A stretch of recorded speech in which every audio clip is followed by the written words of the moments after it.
ఒకసారి లేచి నిలబడదాం, కీర్తన పాడుకుని మనం దేవుని వాక్యంలోనికి మనం వెళ్దాం. చాలా సమయం నుంచి కూర్చుని ఉన్నారు కదా, ఒకసారి లేచి నిలబడదాం.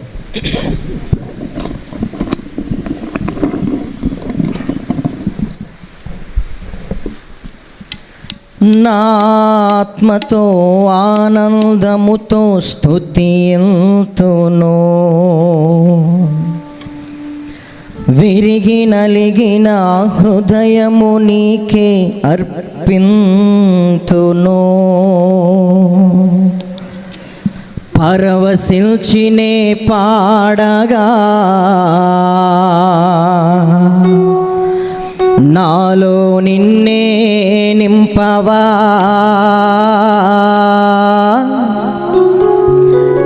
కరములెత్తి కీర్తించగా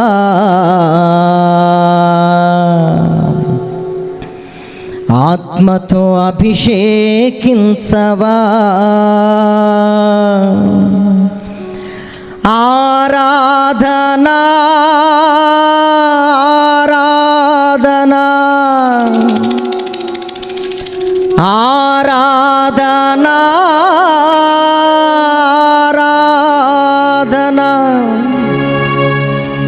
ఆరాధనా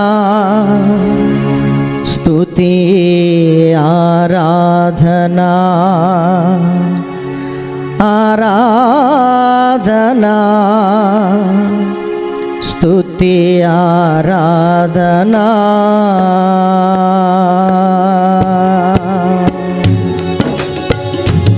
అందరూ కలిసి చప్పట్లు కొడుతూ ఉత్సాహంగా ప్రభువుని స్తుతిద్దాం, ప్రభువునందు ఆనందిద్దాం.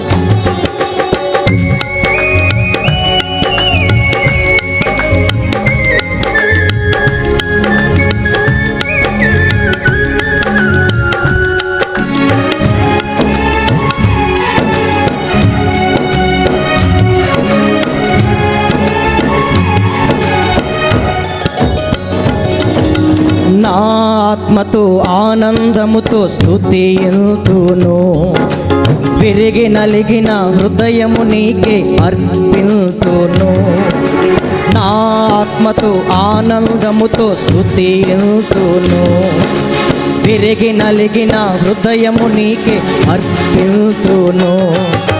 పరవశించినే పాడగా నాలో నిన్నే నింపవా, కరములెత్తి కీర్తించగా ఆత్మతో అభిషేకించవా. పరవశించినే పాడగా నాలో నిన్నే నింపవా, కరములెత్తి కీర్తించగా ఆత్మతో అభిషేకించవా. ఆరాధనా ఆరాధనా ఆరాధనా ఆరాధనా ఆరాధనా స్తుతి ఆరాధనా నీకే ఆరాధనా స్తుతి ఆరాధనా. నా ఆత్మతో ఆనందముతో స్తుతింతును, విరిగి నలిగిన హృదయము నీకే అర్పింతును.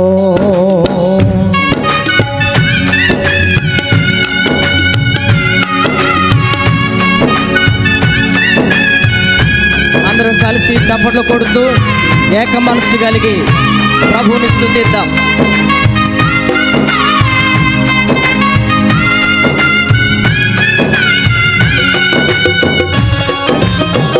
ఉత్సాహంగా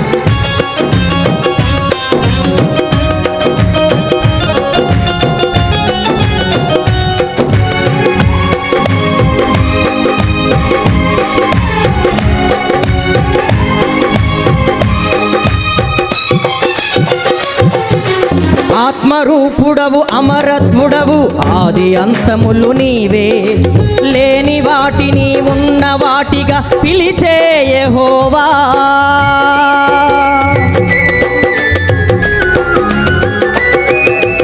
ఆత్మరూపుడవు అమరత్వుడవు ఆది అంతములు నీవే, లేని వాటిని ఉన్న వాటిగా పిలిచే యెహోవా.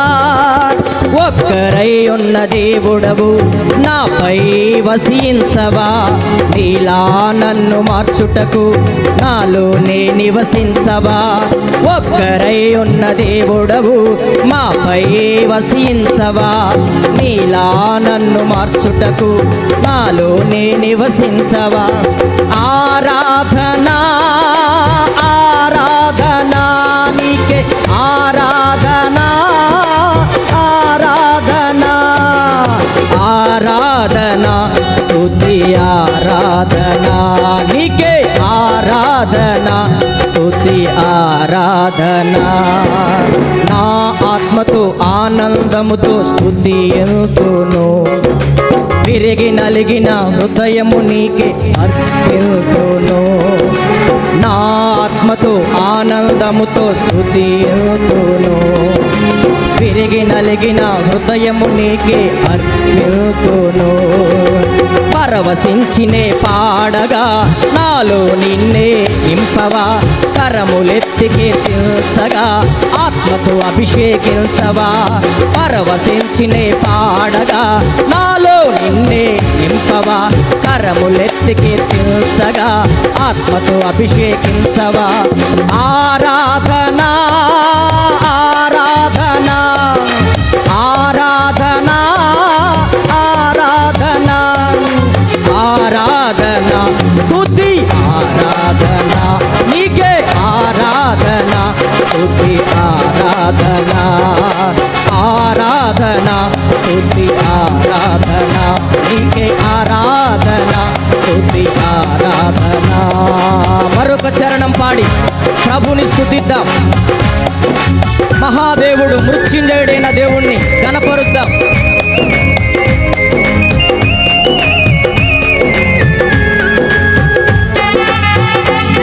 అందరం కలిసి ఉత్సాహంగా చప్పట్లు కొడుతూ ప్రభువునందు ఆనందిద్దాం.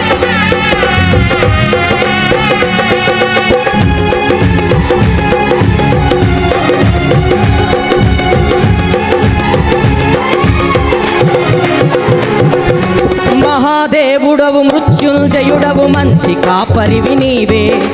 మొదటి వాడవు కడపటి వాడవు నీవే యేసయ్యా.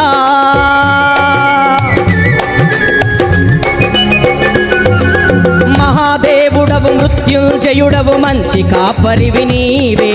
మొదటి వాడవు కడపటి వాడు నీవే యేసయ్యా. ఒక్కరై ఉన్న దేవుడవు నాపై వసించవా.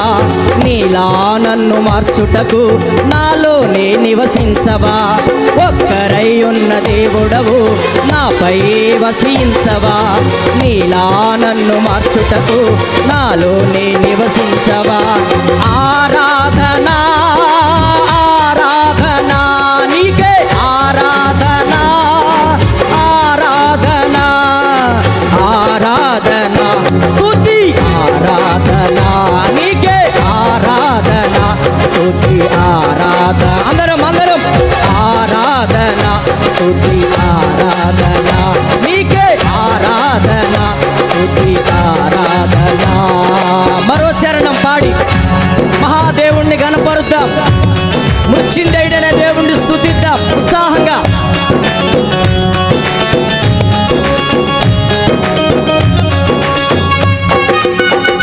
అందరం కలిసి ఉత్సాహంగా చప్పట్లు కొడుతూ మన దేహముతో దేవుణ్ణి మహిమపరుద్దాం.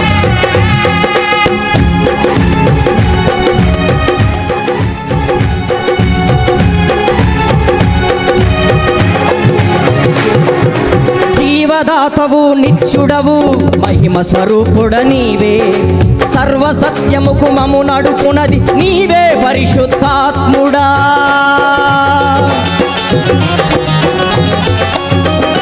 జీవదాతవు నిత్యుడవు మహిమ స్వరూపుడ నీవే.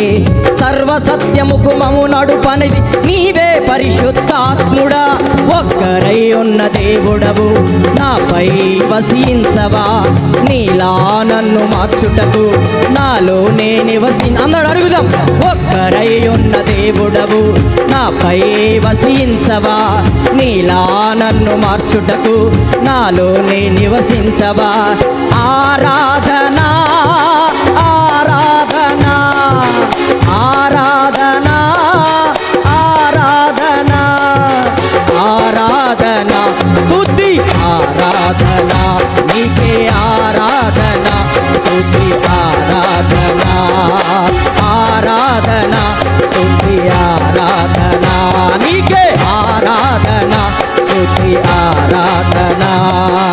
ఒక్కరై ఉన్న దేవుడవు నాపై వసించవా నీలా నన్ను మార్చుటకు నాలోనే నివసించవా. ఒక్కరై ఉన్న దేవుడవు నాపై వసించవా నీలా నన్ను మార్చుటకు నాలోనే నివసించవా.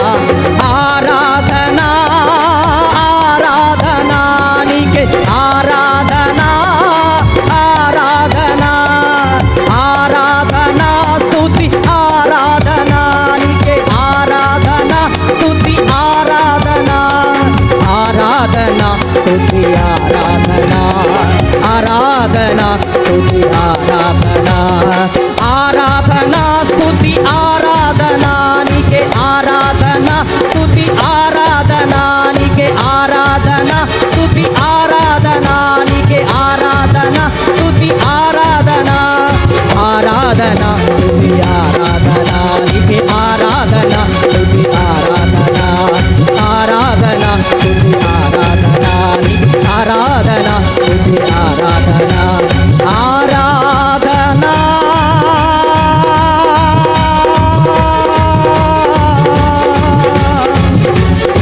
ఆరాధనా. మహిమ కలుగునుగాక. ఈ సభల రెండవ రాత్రి నన్ను ప్రేమతో ఈ స్థలానికి ఆహ్వానించినటువంటి దేవుని ప్రియులు విజయన్నకి, అలాగే సంఘానికి, కుటుంబానికి నా ప్రత్యేకమైన వందనాలు. అందరికి వందనాలు. అలాగే వేదికను అలంకరించినటువంటి నా తోటి దేవుని సేవకులు కూడా నా హృదయపూర్వకమైన వందనాలు. ఈ రాత్రి ప్రభు మన కొరకై సిద్ధపరిచినటువంటి లేఖన భాగాన్ని మనం దేవుని యొక్క వాక్యంలోని చూసే ముందుగా కొన్ని విషయాలను మనం ధ్యానించుకుందాం. హెబ్రీలకు రాసిన పత్రికలో ఒక మాట రాయబడి ఉంది. ఆ మాటను చదువుకున్న తర్వాత మనం ముందుకు వెళ్దాం. హెబ్రీలకు రాసిన పత్రిక 1వ అధ్యాయము 1వ వచనాన్ని మనం చదువుకుందాం. పూర్వకాలమందు నానా సమయములలోనూ నానా విధములుగాను ప్రవక్తల ద్వారా మన పితరులతో మాటలాడిన దేవుడు ఈ దినముల అంతమందు కుమారుని ద్వారా మనతో మాట్లాడిన. చాలు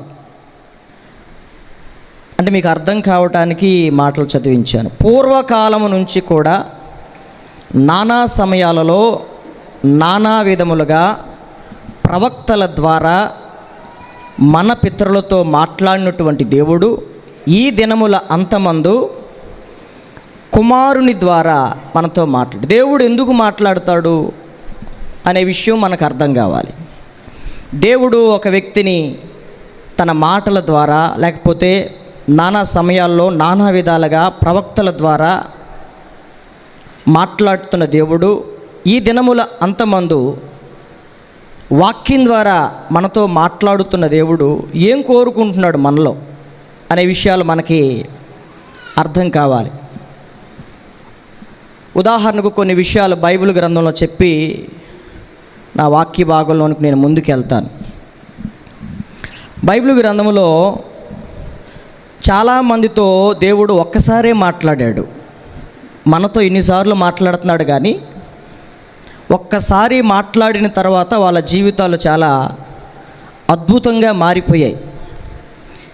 మనకు అర్థమయ్యే భాషలో చెప్పాలంటే లోకంలో ఉన్న పెద్దలు ఒక సామెత చెప్పారు, మనిషికో మాట గొడ్డుకో దెబ్బ. అంటే మనిషి అనేవాడికి ఒకసారి చెప్తే అర్థం కావాలి. అది గొడ్డు అనుకోండి, పశువులు అనుకోండి, ముళ్ళుగర్ర పెట్టి దాన్ని పొడుస్తూ ఉంటే దానికి అర్థమవుతుంది.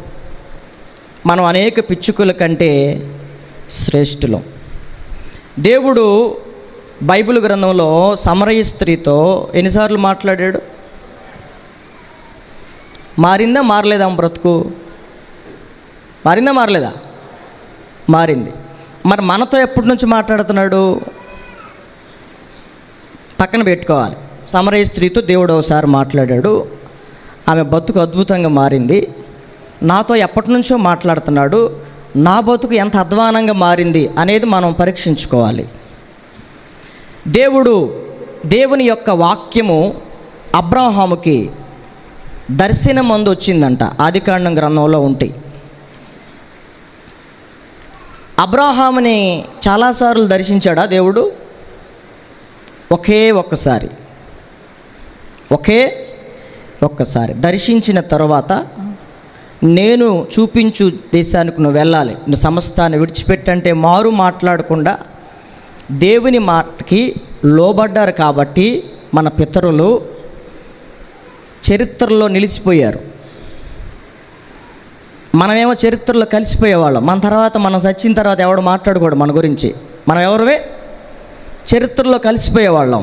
ఇప్పటికీ మనం అబ్రాహాము గారి గురించి మాట్లాడుకుంటున్నామంటే చరిత్రలో ఇంకా ఉన్నారు. చచ్చిపోయి 1000 సంవత్సరాలు అవుతుంది. దేవుడు ఒక్కమారే వారిని దర్శించింది. కానీ విగ్రహారాధన కుటుంబంలో నుండి అద్భుతంగా తన జీవితం మారి ప్రభువుని ఎంత విశ్వాసంగా వెంబడించాడో అబ్రహాము జీవితాన్ని, మన జీవితాన్ని ఒకసారి పక్కన పెట్టుకుంటే మన బతుకెందుకు మారట్లేదు? ఎన్ని సభలకు వచ్చినా, ఎంత వాక్యం వింటున్నా మన బతుకెందుకు మారట్లేదు అనేది మనం ఆలోచించవలసిన విషయం. దైవజనుడైనటువంటి మోషేతో మండుచున్న పొదలో దేవుడు మాట్లాడాడు. తన జీవితం మారి అద్భుతంగా మారిందా లేదా? బైబిల్లో మనం ఇట్లా లెక్కబెట్టి అక్కడక్కడ తరచి చూస్తే దేవుడు అపోస్తలుడైన పౌలుతో ఒక్కసారే మాట్లాడాడు. కానీ అతని జీవితం ఎంత అద్భుతంగా మారింది. మనం చెప్పేది అర్థమవుతుందిగా? దేవుడు ఒక్కసారే మాట్లాడాడు, మనతో ఇన్నిసార్లు మాట్లాడుతున్నాడు. మన జీవితాలు ఇంకెంత అద్భుతంగా మారాలి. ఎందుకు వాళ్ళ జీవితాలు మారే, మన జీవితాలు ఎందుకు ఇంత వాక్యం వింటున్నా ఇలాగే ఉన్నాయి అనే సంగతి ఇప్పుడు మనం వాక్యపు వెలుగులో మనం గ్రహించగలగాలి. దేవుడు పూర్వకాలం నుంచి మాట్లాడుతూనే ఉన్నాడు. ఇప్పుడు దేని ద్వారా మాట్లాడతాడంట? దేవుని వాక్యం ద్వారా. ఇప్పుడు కనుక వాక్యం కాసేపు పక్కన పెట్టి, ఓ నా ప్రియ కుమార్తె నిన్నే పిలిచేదని పేరు పెట్టి పిలిచేది అనుకోండి, మిగతా వాళ్ళందరూ ఫీల్ అవరా? దేవుడు ఆ ఒక్కనాన్నే పిలిచాడు, నన్ను పిలవలేదు అనుకుంటారు లేదా? మీరు అనుకుంటారు కదా. 100 మందిలో 99 మందిని పిలిచి ఒకరిని పిలవపైన అయినా దేవుడు మమ్మల్ని ఎందుకు పిలుస్తాడులే అని నిష్ఠూర పడతావు లేదా? దేవుడు మనకి ఈ వాక్యం ఇచ్చాడు. ఆదియందు వాక్యం ఉండెను, వాక్యము దేవుని యొద్ద ఉండెను, ఆ వాక్యమే దేవుడై ఉండెను. ఈ వాక్యము ద్వారా దేవుడు ఈ దినముల అంతమందు మనతో మాట్లాడతాడు. మాట్లాడినా కానీ, దేవుడు తన వాక్యం ద్వారా మనల్ని దర్శించినా కానీ మరి మన బ్రతుకులు ఎందుకు మారట్లేదు?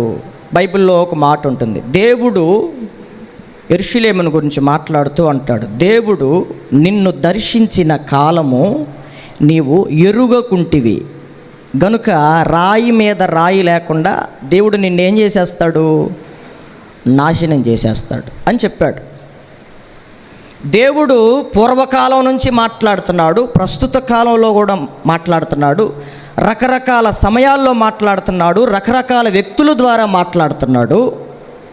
దేవుడు ఎందుకు మాట్లాడతాడు? వాళ్ళ ద్వారా దేవుడు నిన్నెందుకు దర్శించాలి అని అనుకుంటున్నాడు.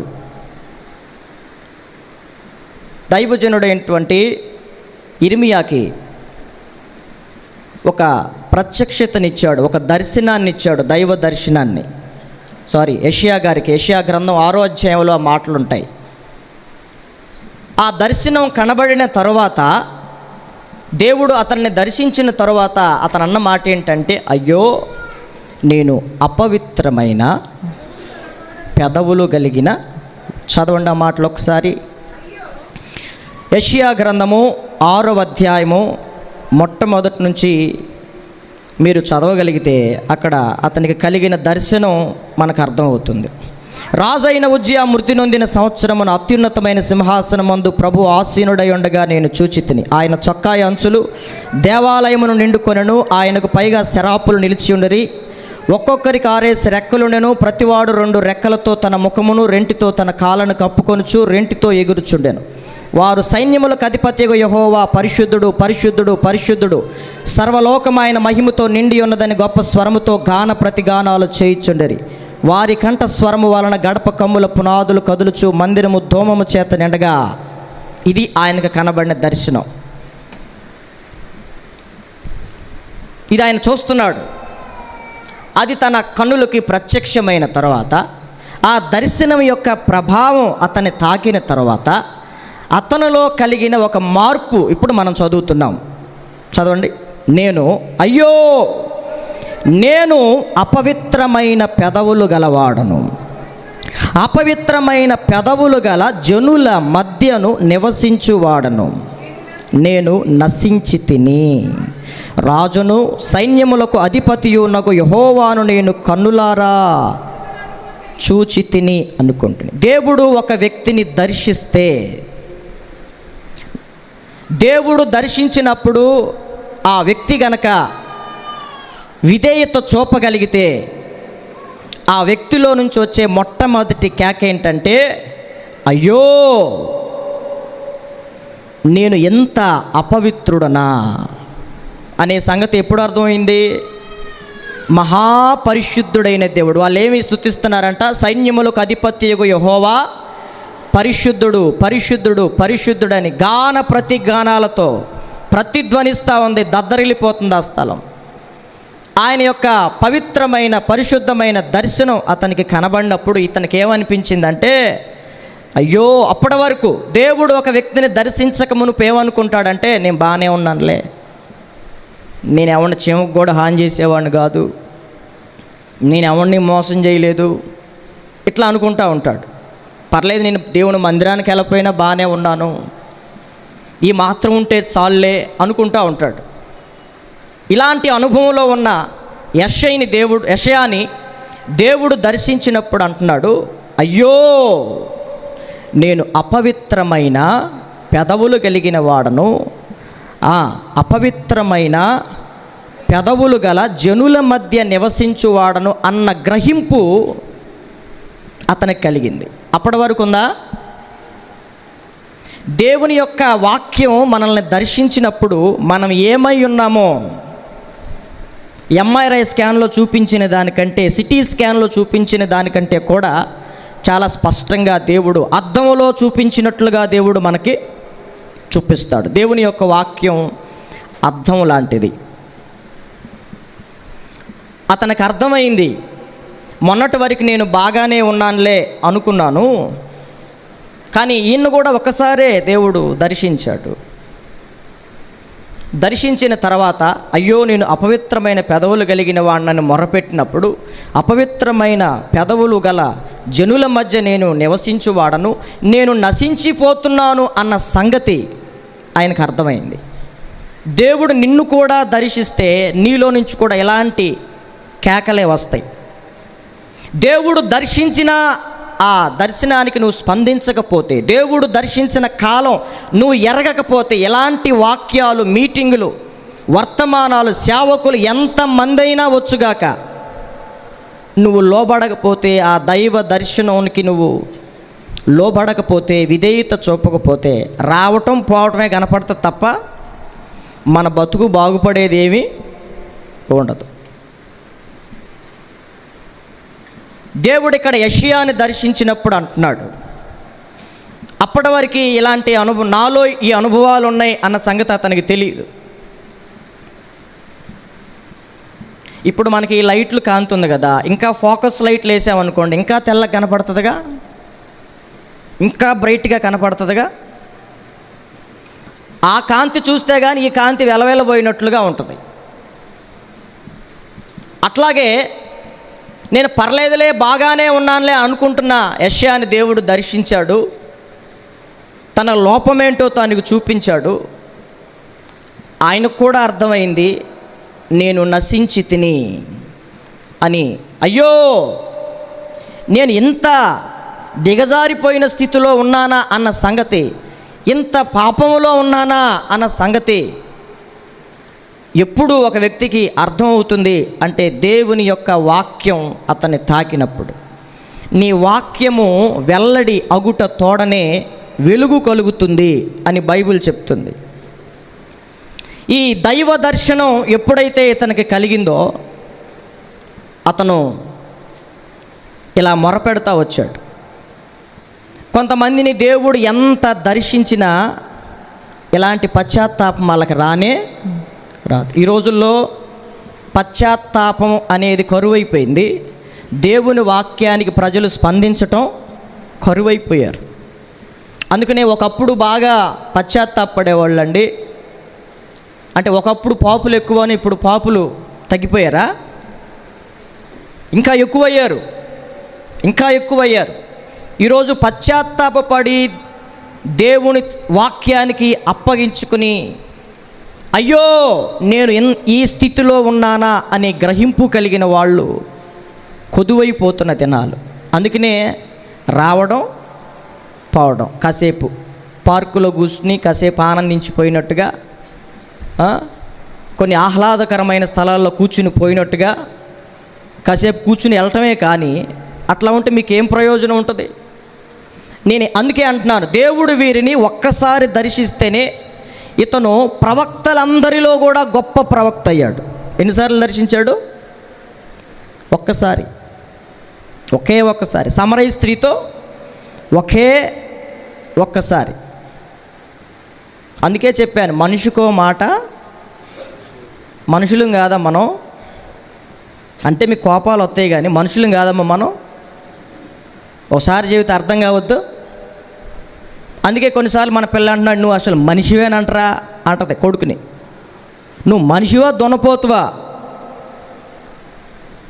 ఈరోజు మనుషులుగా లేరు, పశుప్రాయులు అయిపోతున్నారు. కాబట్టి నా దేవుని ప్రియులరా, దేవుడు వారిని ఒక్కసారి దర్శిస్తేనే అంత అద్భుతంగా వాళ్ళ జీవితాలు మారితే మరి మనం ఎందుకు ఇట్లా అయిపోతున్నాం అనేది ఈరోజు దేవుని వాక్యంలో మనల్ని మనం పరిశీలన చేసుకోవాలి. దేవుడు యెషయాని దర్శించక మునుపు ఒకలాగున్నాడు, దర్శించిన తర్వాత ఒకలాగున్నాడు. దర్శించిన ఇంకొంత సమయానికి ఏమంటున్నాడు మనం చూద్దాం. దేవుని వాక్యంలో 6వ వచనం, అప్పుడు ఆ శరాపులలో ఒకడు తాను బలిపీఠము నుండి కారుతో తీసిన నిప్పును చేత పట్టుకుని నా యొద్దకు ఎగిరి వచ్చి నా నోటికి దాన్ని తగిలించి, ఇది నీ పెదవులకు తగిలను గనుక నీ పాపమునకు ప్రాయశ్చిత్తమాయను, నీ దోషము తొలగిపోయను అని అంటున్నాడు. ఏ వ్యక్తి అయినా రక్షింపబడే ముందు దేవుడు తన వాక్యంతో దర్శిస్తాడు. ఆ వ్యక్తిలో కలిగే మార్పులు ఇలాగే ఉండాలి. అయ్యో నేను పాపములో ఉన్నాను, శాపములో ఉన్నాను, నేను నశిస్తున్నాను అని కేక వేసినప్పుడు దేవుడు ఆ వ్యక్తిని ఏం చేస్తాడు? మనకు తెలుసు కదా, యోహాను రాసిన మొదటి పత్రికలో ఆయన ఏం చేస్తాడు? యేసు రక్తము ప్రతి పాపము నుండి మనల్ని కడిగి పవిత్రులుగా చేస్తుంది. మన పాపములను మనం ఒప్పుకొని ఎడల ఆయన నమ్మదగిన వాడును నీతిమంతుడనై ఉండి అని ఉంది కదా. ప్రతి పాపము నుండి మనల్ని పవిత్రులుగా చేస్తాడు కదా. రక్షింపబడే వ్యక్తికి ఇలాంటి అనుభవాలు ఉంటలా. అయ్యగారు చెప్తున్నాడు, మీటింగులు పెట్టాం కదా, ఎవరు తీసుకుంటారు బాప్తిసం అని, కానీ వాళ్ళకి ఇలాంటి అనుభవాలు ఉన్నాయా? అవి మాకు అనవసరం. నీళ్ళలోకి దిగిన తర్వాత అడుగుతాడు, ఎరా యేసు ప్రభుని సురక్షకుడిగా అంగీకరించావా అంటే అటు తలవపటమే, వాడికి విషయం తెలియదు కొంతమందికి. ఆయన నీ కొరకు తన స్వరక్తమంతటిని చిందించాడని నువ్వు నమ్ముచున్నావా? పునరుద్ధానుడై తిరిగి లేచాడని నమ్ముతున్నావా? నీ కొరకు త్వరలో రాబోతున్నాడని నమ్ముతున్నావా అంటే తలకాయ ఊపుతాడు వాడు. కొంతమంది ఇలాంటి అనుభవాలు ఉండాలి. ఒక వ్యక్తి రక్షణ పొందాలంటే దేవుని వాక్యం చేత అతడు దర్శింపబడితే అతన్ని ఎవ్వరూ పుష్ అయిన అవసరం లేదు, మోటివేషన్ ఇవ్వనవసరం లేదు, ఇన్స్పిరేషన్ ఇవ్వనవసరంలా, ప్రేరణ ఇవ్వనవసరంలా, వాడిని పురికొల్పన అవసరంలా. దేవుని వాక్యమే చేత అతడు పురికొల్పబడినప్పుడు ఆ వ్యక్తి ఇలా మొరపెడతాడు, అయ్యో నేను పాపిని, నేను నశించి తిని అన్నప్పుడు వెంటనే యెషయా పెదవులకి బలిపీఠము దగ్గర ఉన్న నిప్పులు తీసుకొచ్చి పెదవులకి తగిలించాడు. ప్రభు అన్నాడు, ఇక నీ దోషం ప్రాయశ్చిత్తం అయిపోయింది. మరి ఏం చేయాలి? రక్షింపబడిన వ్యక్తి ఇంకా సంకలు కొట్టుకోవటమేనా? సంతోషమే, సమాధానమే, యేసు నాలోకి వచ్చాడని కీర్తనలు పాడుకుంటే సరిపోద్దా?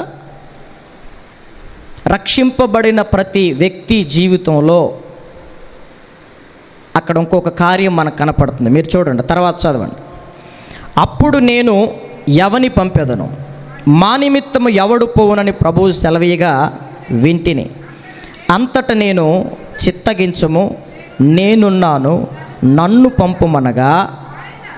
చూడండి, దేవుడు అంటున్నాడు ఎవరిని పంపించాలి, ఎవరిని పంపిస్తే బాగుంటుంది అంటే ఈ రక్షింపబడిన వ్యక్తికి ఉండాల్సిన భారాన్ని గురించి చెప్తున్నాను. ఎవరో ఎందుకు ప్రభువా, నేనే వెళ్తాను. అయితే ఆ వ్యక్తిని దేవుని ప్రజలకి దేవుని మాటలు చెప్పడానికి ఆయన పంపించాడు. ఆయన, నీవు పోయి ఈ జనులతో ఇట్లనుము, మీరు నిత్యము వినుచుందురు గాని గ్రహింపకుందురు, నిత్యము చూచుచుందురు గాని తెలుసుకొనుకుందురు. ఇది మన పరిస్థితి. నిత్యము వింటారు కానీ మీకేముండదు, గ్రహింపు ఉండదు. వింటారు, ఎన్ని గంటలైన వింటారు, ఆహ్లాదంగా ఉంటుంది దేవుని మందిరంలో. మీకు కొంతమందికి జోలపాడు బాడినట్టు ఉంటుంది, పాపం వచ్చి నిద్రపోతూ ఉంటారు. పాపం ఇళ్లలో నిద్రపడుతుంది కొంతమందికి, ఇక్కడికి వచ్చి ప్రశాంతంగా పడుకుంటూ ఉంటారు. నిత్యము వింటారు కానీ గ్రహింపు ఉండదు. దేవుడు ఎందుకు ఈ వాక్యం ద్వారా నన్ను దర్శించాడు, ఏం మార్చుకోవటానికి దర్శించాడు, నేను ఏ పని చేయటానికి దర్శించాడు, ఎవరికి చెప్పటానికి నన్ను దర్శించాడు, ఇంకా ఏమి సరిచేసుకోవటానికి దర్శించాడు, గ్రహింపు లేదు. మా మానాన్ని మేము చెబుతాం, మీరు మీ మానాన్ని మీరు విని వదిలేయటం, వెళ్ళిపోవటం. 3 రోజులు బాగా జరిగినాయి, మళ్ళీ మీటింగే చెప్పుకోవటం. అసలు బ్రహ్మాండంగా జరిగినాయి. బ్రహ్మాండంగా దేవుడు నిన్ను ఈ 3 రోజుల్లో చెప్పబడుతున్న ప్రతి వర్తమానం ద్వారా నిన్ను దేనికి దర్శించాడు, నిన్ను ఏం చేయమని దర్శించాడు, ఏం మార్చుకోమని దర్శించాడు, నీ ద్వారా దేవుడు ఏం ఆశిస్తున్నాడు అనే గ్రహింపు నీకుందా? ఇన్ని వర్తమానాలు దేవుడు నీకు ఇస్తున్నాడు కదా, ఎందుకు? నాతోనే దేవుడు ఈ మాటలు ఎందుకు మాట్లాడుతున్నాడు, ఇన్నిసార్లు ఎందుకు మాట్లాడుతున్నాడు, పదే పదే ఎందుకు మాట్లాడుతున్నాడు, దైవజనుడు తర్వాత మరొక దైవజనుడు ద్వారా ఎందుకు మాట్లాడుతున్నాడు, ఎందుకు నాకు ఈ మీటింగుల్ని ఇచ్చాడు, ఎందుకు ఈ రాత్రి కూటానికి నన్ను తీసుకుని వచ్చాడన్న గ్రహింపు కలిగి నువ్వు వినకపోతే దేవుని వాక్యం నీలో పనిచేయదు. కొంతమందికి వాత వేయబడిన మనస్సాక్షులు అన్నమాట. నువ్వు ఎంతైనా చెప్పు, చెవిటోడు చెవిలో శంఖం ఊదినట్టే. వాడు అంటాడంట, నువ్వు కాదు, మీ అబ్బతరం కాదు, మీ తాత్తరం కూడా కాదు, మాకు వినిపించాలంటే. నాదే ఉందండి, నేను చాలా చిన్నోడిని సేవలో, పెద్దలైన వాళ్ళు బోలెడు మంది చెప్తున్నారు, సోషల్ మీడియాలో వింటున్నారు, గొప్ప గొప్ప దైవజనులు చెప్తుంటే వింటున్నావు. వినటానికి అలవాటు పడిపోయిన బతుకులు మనవి. ఎందుకు దేవుడు ఆ రీల్లో, ఫేస్బుక్ రీల్లో దేవుడు మాట్లాడుతున్నాడు కదా, ఎందుకు మాట్లాడుతున్నాడు నీతో తెలియదు. యూట్యూబ్ షార్టులు చూస్తావు, దానిలో ఓపెన్ చేయగానే ఏదో ఒక దైవజనుడు ద్వారా నువ్వు మాటలు వింటావు. ఎందుకు మాట్లాడాడు నీకు సంబంధం లేదు. యూట్యూబ్లోకి వెళ్ళగానే మరొక దైవజనుడు ద్వారా దేవుడు మాట్లాడిన మాటలు ఉంటాయి. నీకు ఇష్టం లేకపోతే ఇట్లా పైకి అనుకుంటే వెళ్ళిపోతావు, నీకు ఇష్టం లేని అన్నీ ఇట్లా పక్కకు జరుపుకుంటూ వెళ్ళిపోతావు. దేవుడు నానా సమయాలలో, మందిరంలోనే కాదండి, దేవుడు నువ్వు ఇంట్లో ఫోన్ చూస్తున్నప్పుడు, టీవీ చూస్తున్నప్పుడు, లేకపోతే నీ పక్కన ఉన్న మందిరం ఆ బాకాల ద్వారా ఆ మాటలు నీ చెవిదాకా తీసుకొస్తాడు. ఎందుకు నా దగ్గరికి ఇంత సమృద్ధి అయిన వాక్యాన్ని తీసుకొస్తున్నాడు? ఎందుకు పదే పదే దేవుడు తన వాక్యాన్ని నాకు వినిపిస్తున్నాడు? నేనేమి సరిచేసుకోవడానికన్న గ్రహింపు ఈరోజు ప్రజలకు లేదు, ఆయనకుంది. ఒక్కసారి దేవుడు దర్శించిన తర్వాత యెషయాకు అర్థమైంది, అయ్యో నేను బాగున్నాను అనుకున్నాను కానీ ప్రభా, నేను అపవిత్రమైన పెదవులు కలిగిన వాడిని. నేను నా చుట్టూ ఉన్నవాళ్ళు మంచోళ్ళే అనుకున్నాను కానీ అపవిత్రమైన పెదవులు కలిగిన జనుల మధ్య నేను నశించి తిని. నేను బాగున్నాను అనుకున్నాను కానీ నేను నశించి తిని. కానీ ఈ దర్శనం నాకు ఎందుకు ఇచ్చాడు దేవుడు అంటే, నేనేమై ఉన్నానో, నేను ఏ స్థితిలో ఉన్నానో, నేను ఏ పాపములో ఉన్నానో, నేను ఎంత దిగజారిపోయానో, నేను ఎంత నశించిపోయానో నాకు చూపించటానికి దేవుడు ఆ దైవ దర్శనాన్ని ఇచ్చాడు. ఆయనకి మనకేమిచ్చాడు?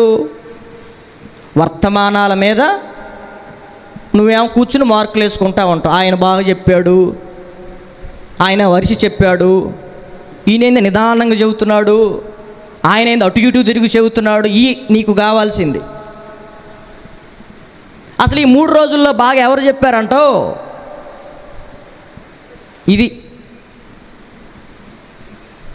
పగలు 3 వర్తమానాలు, ఈరోజు మరలా 3వ వర్తమానం, రేపు 2 ఉంటాయి. ఇన్ని వర్తమానాల ద్వారా దేవుడు నాతోనే ఎందుకు ఇంత ఒత్తిడి తీసుకొస్తున్నాడు? ఎక్కడ ఉన్నా సరే ఆటంకాలను తప్పించి దేవుడు ఈ రాత్రి స్థలానికి తీసుకొచ్చాడు అన్న గ్రహింపు నీకు ఉండొద్దా? ఉండొద్దా? అవసరం లేదా? మీకు వాక్యం అవసరం లేదా? బాగా వాక్యం తెలిసిన వాళ్ళ పోనీ సేవకులకు అవసరం లేదా? మేము అన్నీ తెలిసిన వాళ్ళమా? మేము ఎందుకు దేవుడు ఇంత వేదనతో దేవుడు తన సేవకుల్ని తన ఆత్మతో నింపి, ప్రసవ వేదనతో నింపి, ఆత్మలను రక్షించే శక్తి కలిగిన వాక్యాన్ని మీకు వినిపిస్తూ ఉంటుంటే, కొంతమంది అల్పనాలు చేసుకుంటూ ఉంటారు, కొంతమంది వాక్యం చదువుతుంటే ఫోన్ చూసుకుంటూ ఉంటారు, కొంతమంది వాక్యం చదువుతూ ఉంటుంది. మరి రేపేమైనా ప్రసంగం ఉంటుందేమో. ఓకే, స్పష్టంగా వినాలి. నీ దేవుడైన యెహోవా మాట ద్వితీయోపదేశ కాండం 28వ అధ్యాయం మొట్టమొదటి వచనం మీరు చూస్తే శ్రద్ధగా వినాలి, ఒళ్ళు దగ్గర పెట్టుకుని వినాలి. ఎట్లా పడితే అట్లా దేవుడి మాటలు వింటే నీకు అర్థం కావు. అపవాది మనల్ని చాలా డిస్టర్బ్ చేస్తాడు. వాక్యం అప్పుడే ఏవో ఫోన్లు రావటమో, ఎవడో పిలవటమో, ఏదో పని గుర్తుకు రావటమో. దేవుడు మనతో మాట్లాడేంతసేపు చాలా పిన్ ఆఫ్ సైలెన్స్గా మనం దేవుని మాటల మీద దృష్టి పెట్టి వినాలి.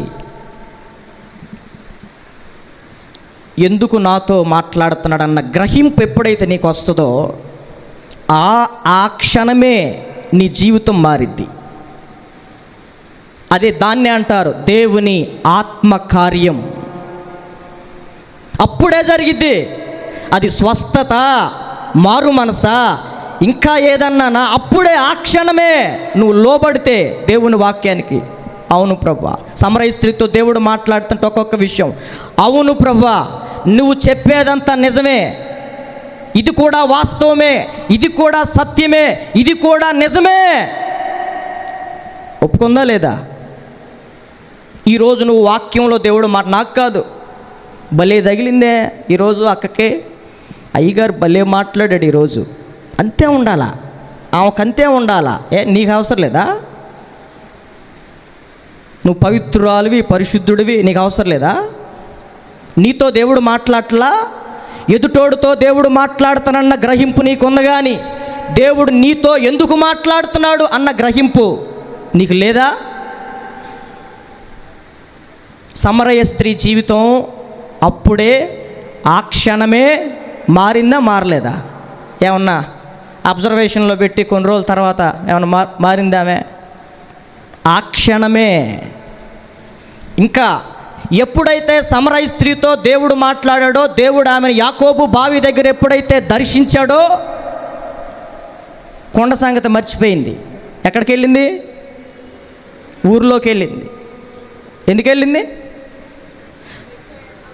నేను చేసినవన్నీ నాతో చెప్పిన మెస్సయ్యను నేను.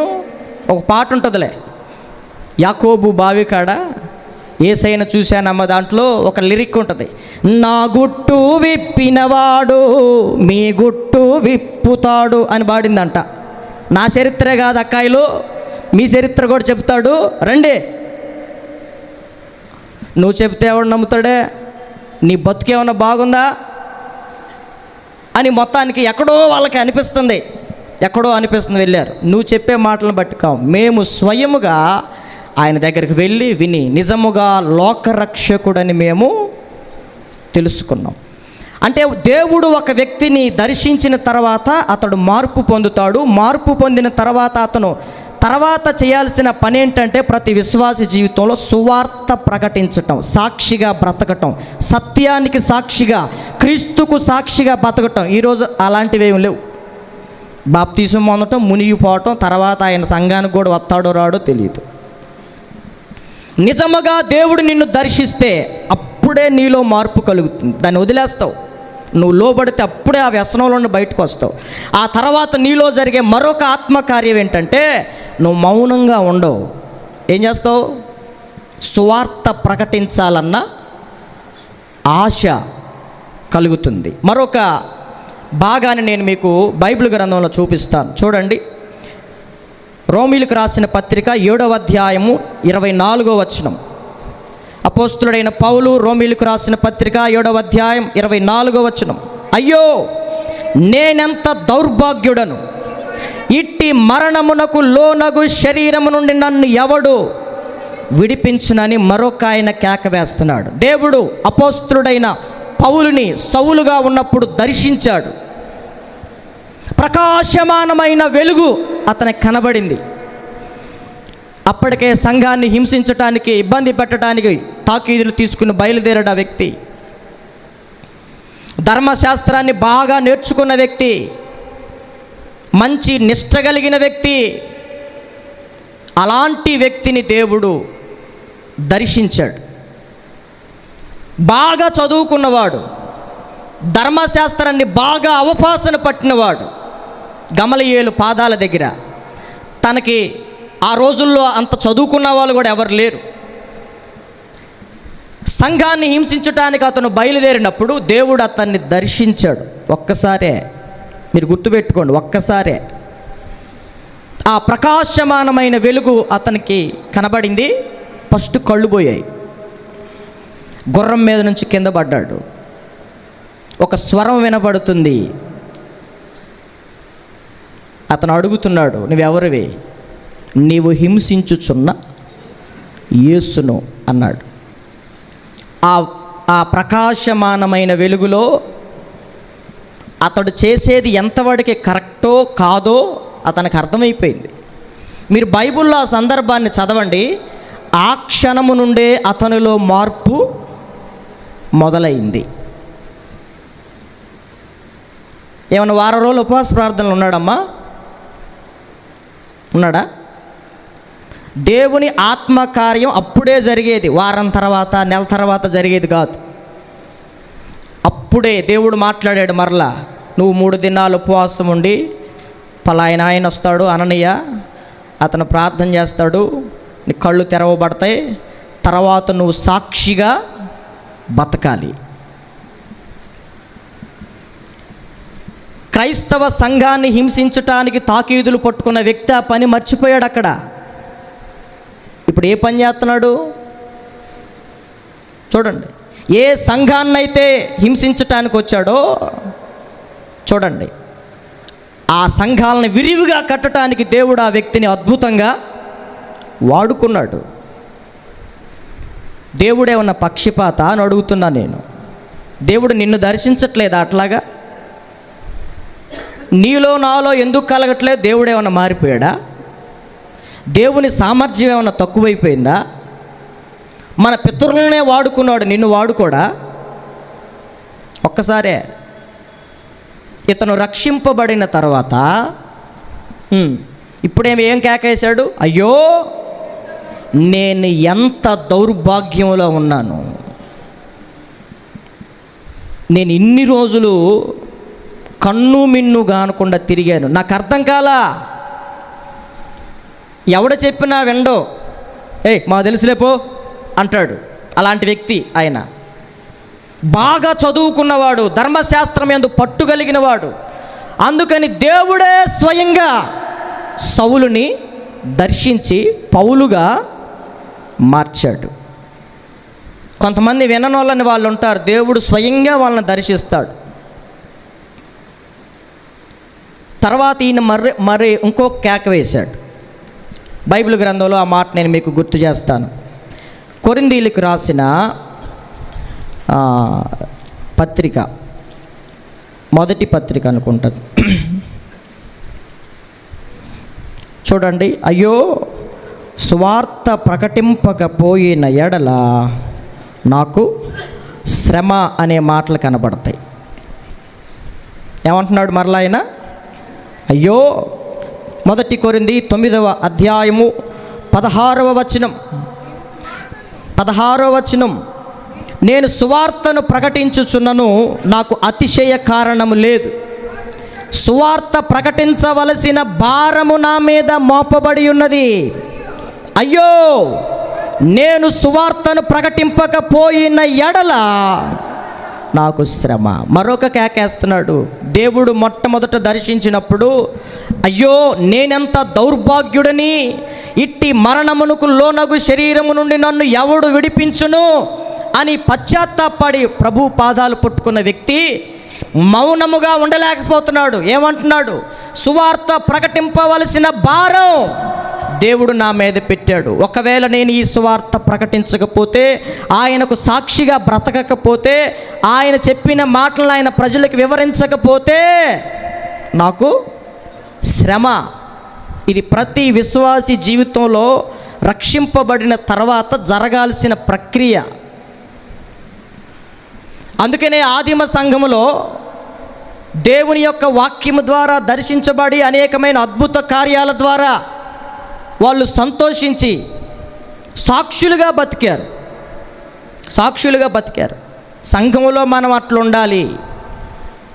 మునిగి రావటమే కాదు, మునిగొచ్చిన తర్వాత ఇలాంటి భారం మనకు ఉండాలి. అయ్యో దేవుడు, నేను పాపములో నశించిపోతుండగా, నేను దౌర్భాగ్యములో ఉండగా నన్ను దర్శించాడు. నాకంటే ప్రపంచంలో చాలామంది దౌర్భాగ్యులు ఉన్నారు, నా రక్త సంబంధుల్లో ఉన్నారు, నా ఇంటి వారిలో ఉన్నారు, నా చుట్టుపక్కల చాలామంది ఉన్నారు. అయ్యో అని వారి కొరకు నువ్వు బాధపడకపోతే నువ్వు పొందిన రక్షణ ఎవరికి ఉపయోగం?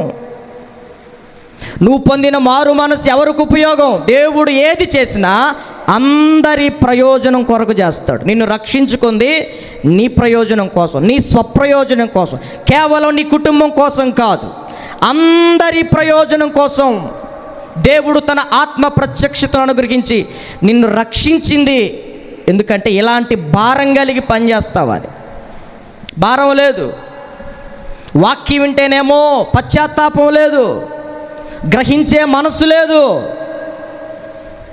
అందుకనే ఎప్పుడు వచ్చిన వాళ్ళే మందిరానికి రావటం, ఎప్పుడు వచ్చిన వాళ్ళే మీటింగులకి రావటం, ఎప్పుడు విన్నవాళ్లే వాక్యాలు వినటం, ఎప్పుడు చెప్పుకున్న వాళ్ళకే వాక్యాలు చెప్పుకోవటం. అంతే కదా? తప్పేమని చెప్పానా? భారం ఉండద్దా సంఘంలో? దేవుని ద్వారా దర్శింపబడిన వ్యక్తివి అయ్యో అని కేక వేసి పశ్చాత్తాపడ్డావే, కన్నీళ్లు విడిచావే. యెషయా పశ్చాత్తాపడ్డాడు, కన్నీళ్లు విడిచాడు, అతని పాపం ప్రాయశ్చిత్తం అయింది. దేవుడు అతన్ని మౌనంగా ఉంచాడా? కదలకుండా భక్తి చేసుకున్న ఆయన అన్నాడా?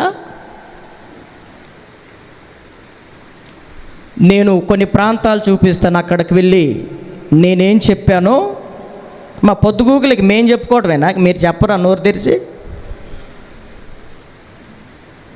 సంఘంలోకి నూతన ఆత్మలు రావాలంటే ఎవరు పనిచేయాలి?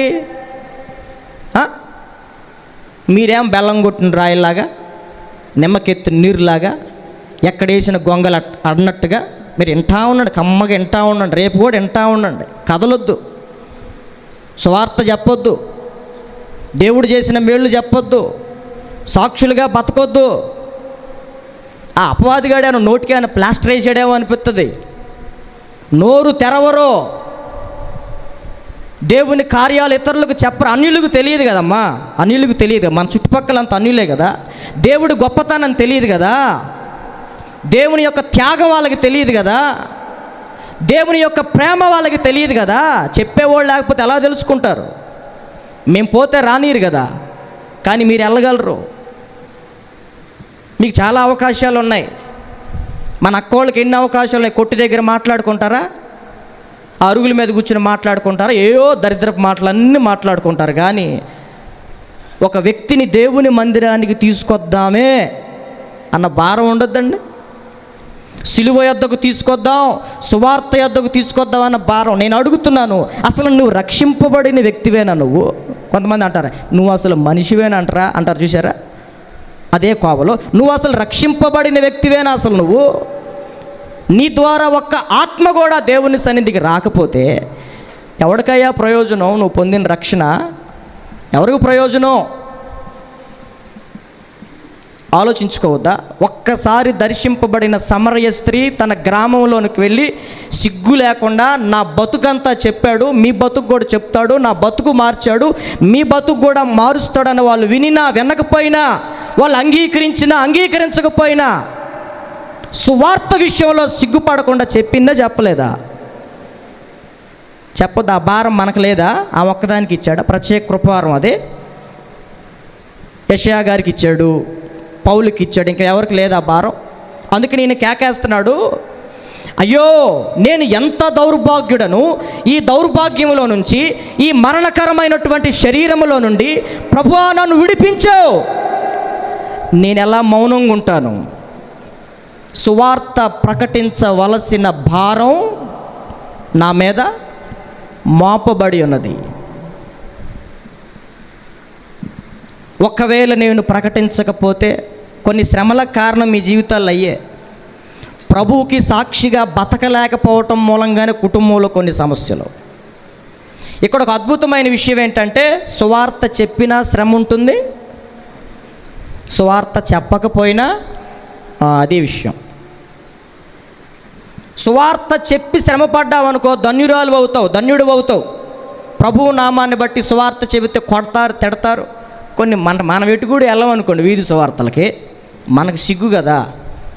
కొంతమంది సేవకులు వెళ్తూ ఉంటుంటే పేడ నీళ్లు జల్లుతున్నారు వాళ్ళ మీద, మొఖాల మీద మొఖాలు గుద్దుతున్నారు, వ్యాన్లు పగలగొడుతున్నారు, కరపత్రాలు బైబిళ్ళు చించేస్తున్నారు. నువ్వు మాత్రం ఫోనుల్లో చూసుకుంటా ఫోన్లో చూసుకుంటా లైకులు కొట్టుకుంటా అయ్యయ్యో అని అనుకుంటా కదలకుండా ఉండు. శ్రమ పడటానికి మనం ఇష్టపడం. సువార్త చెబితే ఎక్కడ తంతారోనని వేరే రాష్ట్రాల్లోకి వెళ్తే, మన ప్రాంతం నుంచి నాకు తెలిసిన స్నేహితుడు ఉత్తరప్రదేశ్ వెళ్ళాడు, మిషనరీగా వెళ్ళాడు, భార్యాభర్తలు వెళ్ళారు, గుండు కొట్టారు, వాడికి సున్నపు బొట్లు పెట్టారు, గాడిద మీద ఊరేగించారు.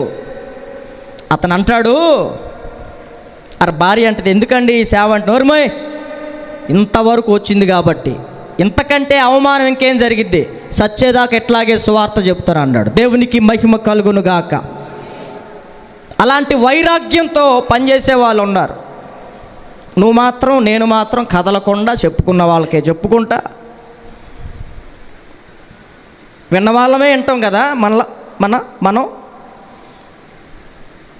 ఇట్లా ప్రయాసపడే వాళ్ళు, భారంతో పనిచేసే వాళ్ళు చాలామంది ఉన్నారు.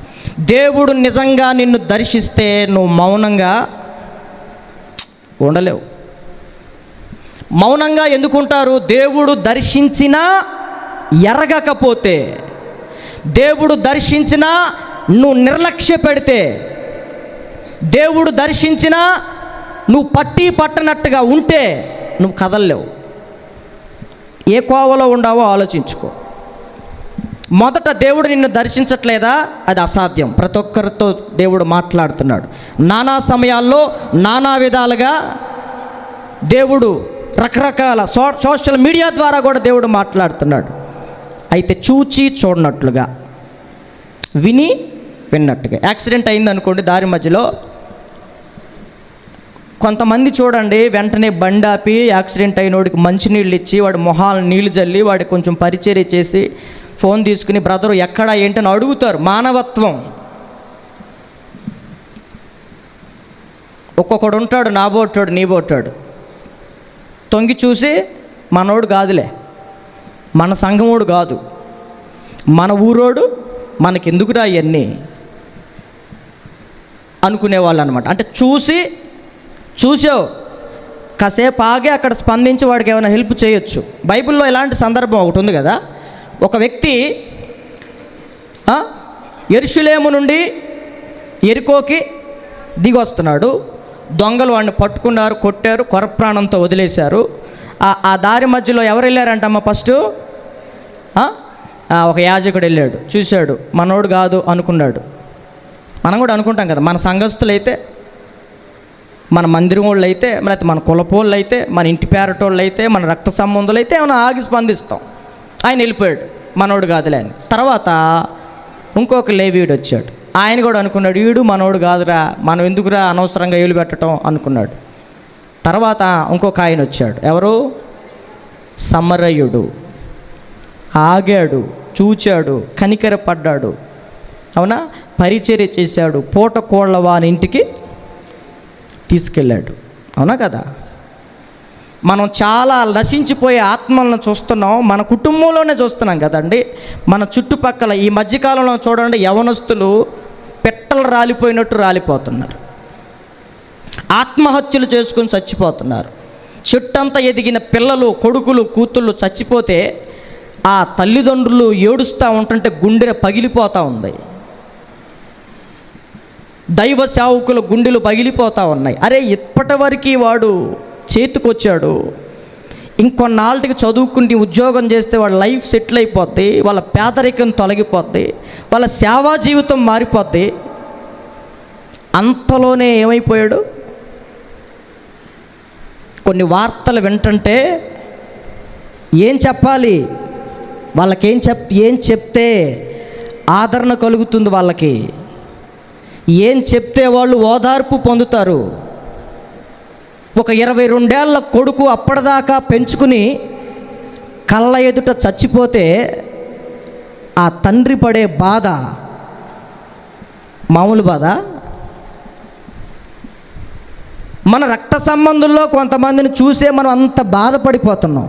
ఈ మధ్యకాలంలో మాకు తెలిసిన దైవజనుల కుమారుడు చనిపోయాడు. నేను వాస్తవంగా మా రక్త సంబంధుల్లో చాలామంది చనిపోయారు, నేను ఏడవలా. నేను కొంచెం నిగ్రహంగా ఉంటాను. నేను తిన్న దెబ్బలు, పరిచర్యలో నాకున్న అనుభవాలను బట్టి రోజు ఇప్పటికీ ఆ దృశ్యం నా కళ్ళ ముందల అట్లా కనపడతానే ఉంది. ఎంతో బాధాకరమైన విషయం ప్రభువా. ఒక్క అవకాశం ఇస్తే బాగుండేది కదా నాయన. రోజు ఆ దృశ్యం, మీరు నమ్ముతారో లేదో, రాత్రులు నిద్ర పట్టట్లేదు. ఎంతమంది యవనస్తులు పిట్టలు రాలిపోతున్నారు ప్రభువా. ఒక్క ఆత్మను కూడా నేను రక్షించలేకపోతున్నా, ఒక్క ఆత్మను కూడా నేను తప్పించలేకపోతున్నానే అని ప్రభు సన్నిధిలో ఏడవటం తప్ప నేనేం చేయగలను? నీకు అలాంటి భారం ఉందా? ఎంతమంది యవన బిడ్డలు, మన తోటి వాళ్ళు అకాల మరణాలు అయిపోతూ ఉంటుంటే కొంతకాలానికి పరిచర్యలో సహకరించేవాళ్ళు, తండ్రికి చేదోడు వాదోడుగా ఉండవలసిన వాళ్ళు, మనకి భారం లేదు. ఎవడెలా పోతే నాకేంటి, మారితే మారుతాడు, లేకపోతే లేదు. ఎట్లా చచ్చేవాడిని అట్లా సావని అని వదిలేస్తాం. ఈ మధ్యకాలంలో, ఈ నూతన సంవత్సరంలో కొన్ని వార్తలు వింటుంటే నాకు అనిపిస్తూ ఉంటుంది, ఈ ఒత్తిడికి ఎక్కడ మా గుండె ఆగిపోద్దో ఆలోచించినప్పుడల్లా నిద్ర పట్టడం లేదు రేత్రి. ఇలా ఎంతమంది యవ్వన బిడ్డలు నరకపాత్రులై ఆత్మహత్యలు చేసుకుని చచ్చిపోతూ, ఎంతోమంది యవ్వన స్త్రీలు తల్లిదండ్రుల మాట వినకుండా. ఈరోజు మనకి భారం ఉండొద్దా? అందుకనే ప్రభు 2008వ సంవత్సరం నుంచి మొదట దేవుడు ఒక్కసారే మాట్లాడాడు. నేను చేయను ప్రభువా, నేను అనలేదు. ఇప్పటికి 17 సంవత్సరాల నుండి ఈ సువార్త ప్రకటిస్తూనే ఉన్నాను. దేవుడు నన్ను రక్షించిన సంవత్సరం 2 సంవత్సరాలకే బైబిల్ పట్టుకుని దేవుని వాక్యం చెప్పటం ప్రారంభించాను. ఎందుకంటే దేవుడు ఒక వ్యక్తిని నిజంగా దర్శిస్తే ఆ వ్యక్తి మౌనంగా ఉండలేడు. చాలా భారం కలిగి తను పనిచేస్తాడు. ఇన్ని సంవత్సరాలు ఎన్ని ఒడుదుడుకులు వచ్చినా, పరిచర్య మూసేసుకునే పరిస్థితులే వచ్చినా దేవుడు బలపరిచి ఇప్పటి వరకు నిలవబెట్టాడు. నీ చుట్టూ నశించిపోతున్న వాళ్ళని చూసి నీకు భారం ఉండొద్దా? అందుకని సంఘంలో రోదన చేయు స్త్రీలని ఏమన్నాడు? కనుగొనండి, పిలవనంపించండి, అంగలార్పు విద్య నేర్పించండి. ఏడ్చేవాళ్ళు లేరండి రోజుల్లో. అనవసరమైన వాటి కోసం ఏడుస్తారు. దేవుడు నాకు అది ఇవ్వలేదు, పిల్లలు ఇవ్వలేదు, పెళ్లి కాలేదు, ఉద్యోగం లేదు, ఈ దౌర్భాగ్యం గురించి ఏడవటం తప్ప ఆత్మల కొరకు ఏడ్చేవాళ్ళు లేరని నేను అంటలా, తక్కువ మంది ఉన్నారు. అదే భారం ఒక విశ్వాసిగా నీలో కూడా, దేవుడు నిన్ను కూడా రక్షించాడు కదా, అందుకని అడుగుతున్నా. దేవుడు వాళ్ళ పాపము నుండి ప్రాయశ్చిత్తం చేసిన తర్వాత యెషయాని దేవుడు వాడుకున్నాడు కదా, అనేక ప్రజల మందికి పంపాడు. అపోస్తుడైన పౌలు అంటున్నాడు, సువార్త ప్రకటింపవలసిన భారం నా మీద మోపబడింది, నేను ప్రకటించకపోతే. అందుకే ప్రభువా, యవ్వన కాలం ఉండగానే నన్ను వాడుకో నాయనా. వయసు మీద పడే కొద్దీ బలహీనతలు వస్తే నేను చేయలేను. విరామము లేని పరిచర్య, ఒక్క ఆత్మనైనా తప్పించగలిగిన శక్తిని, పాతాళంలోనికి పోకుండా కొంతమంది యవన బిడ్డలనైనా కొన్ని ఆత్మలనైనా రక్షించే శక్తిని ప్రభువా అని అడుగుతున్నాం. అది ఆయన ఇష్టం, ఇస్తాడా లేదా అనేది. నాలో పెట్టిన భారాన్ని బట్టి నేను అడుగుతున్నా, ఖచ్చితంగా ప్రభు ఇస్తాడు. చుట్టుపక్కలవన్నీ చూసినప్పుడు నశించిపోతున్న ఆత్మల కొరకు అలాంటి భారం మనలో లేకపోతే నేనంటాను, రక్షింపబడి సేవ చేస్తూ వేస్టేగా.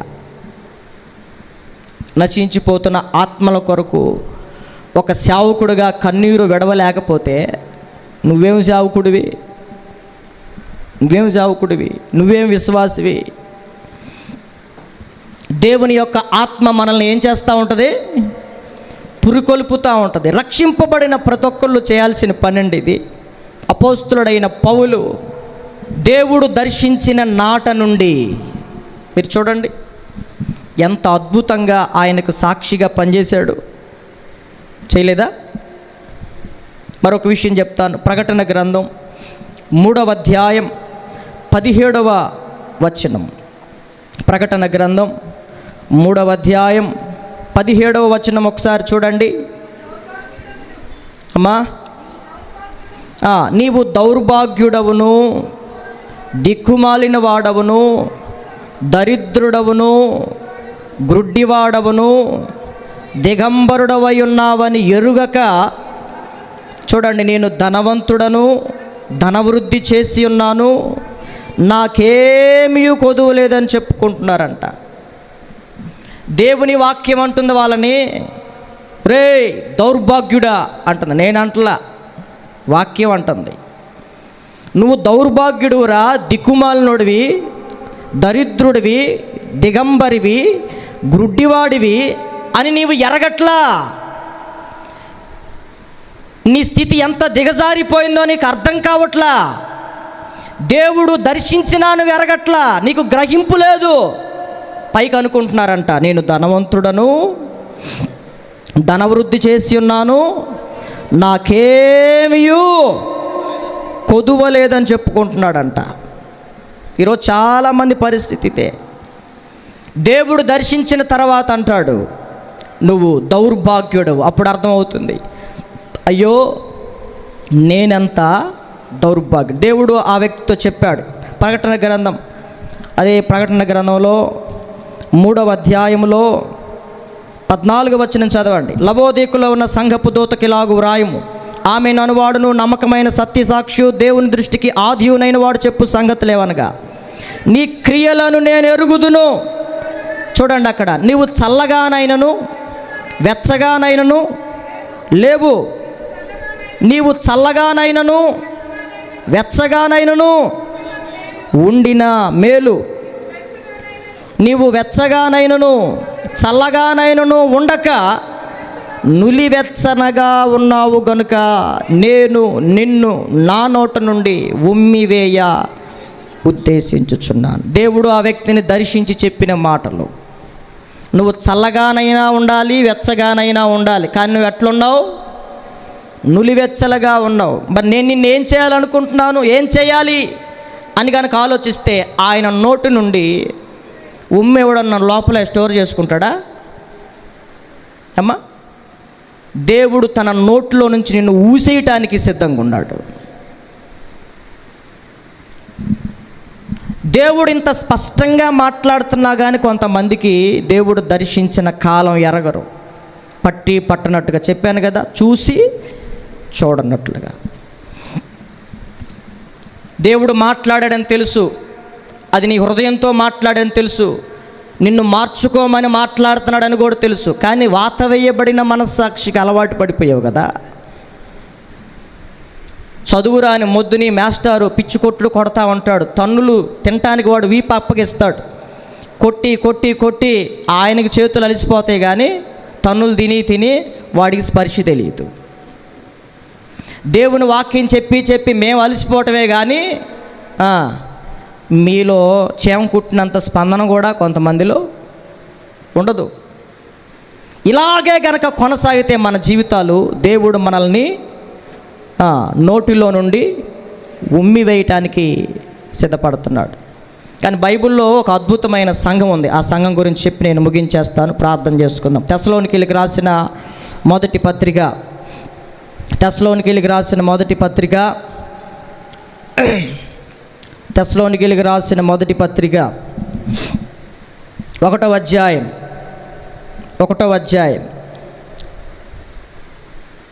6వ వచనం.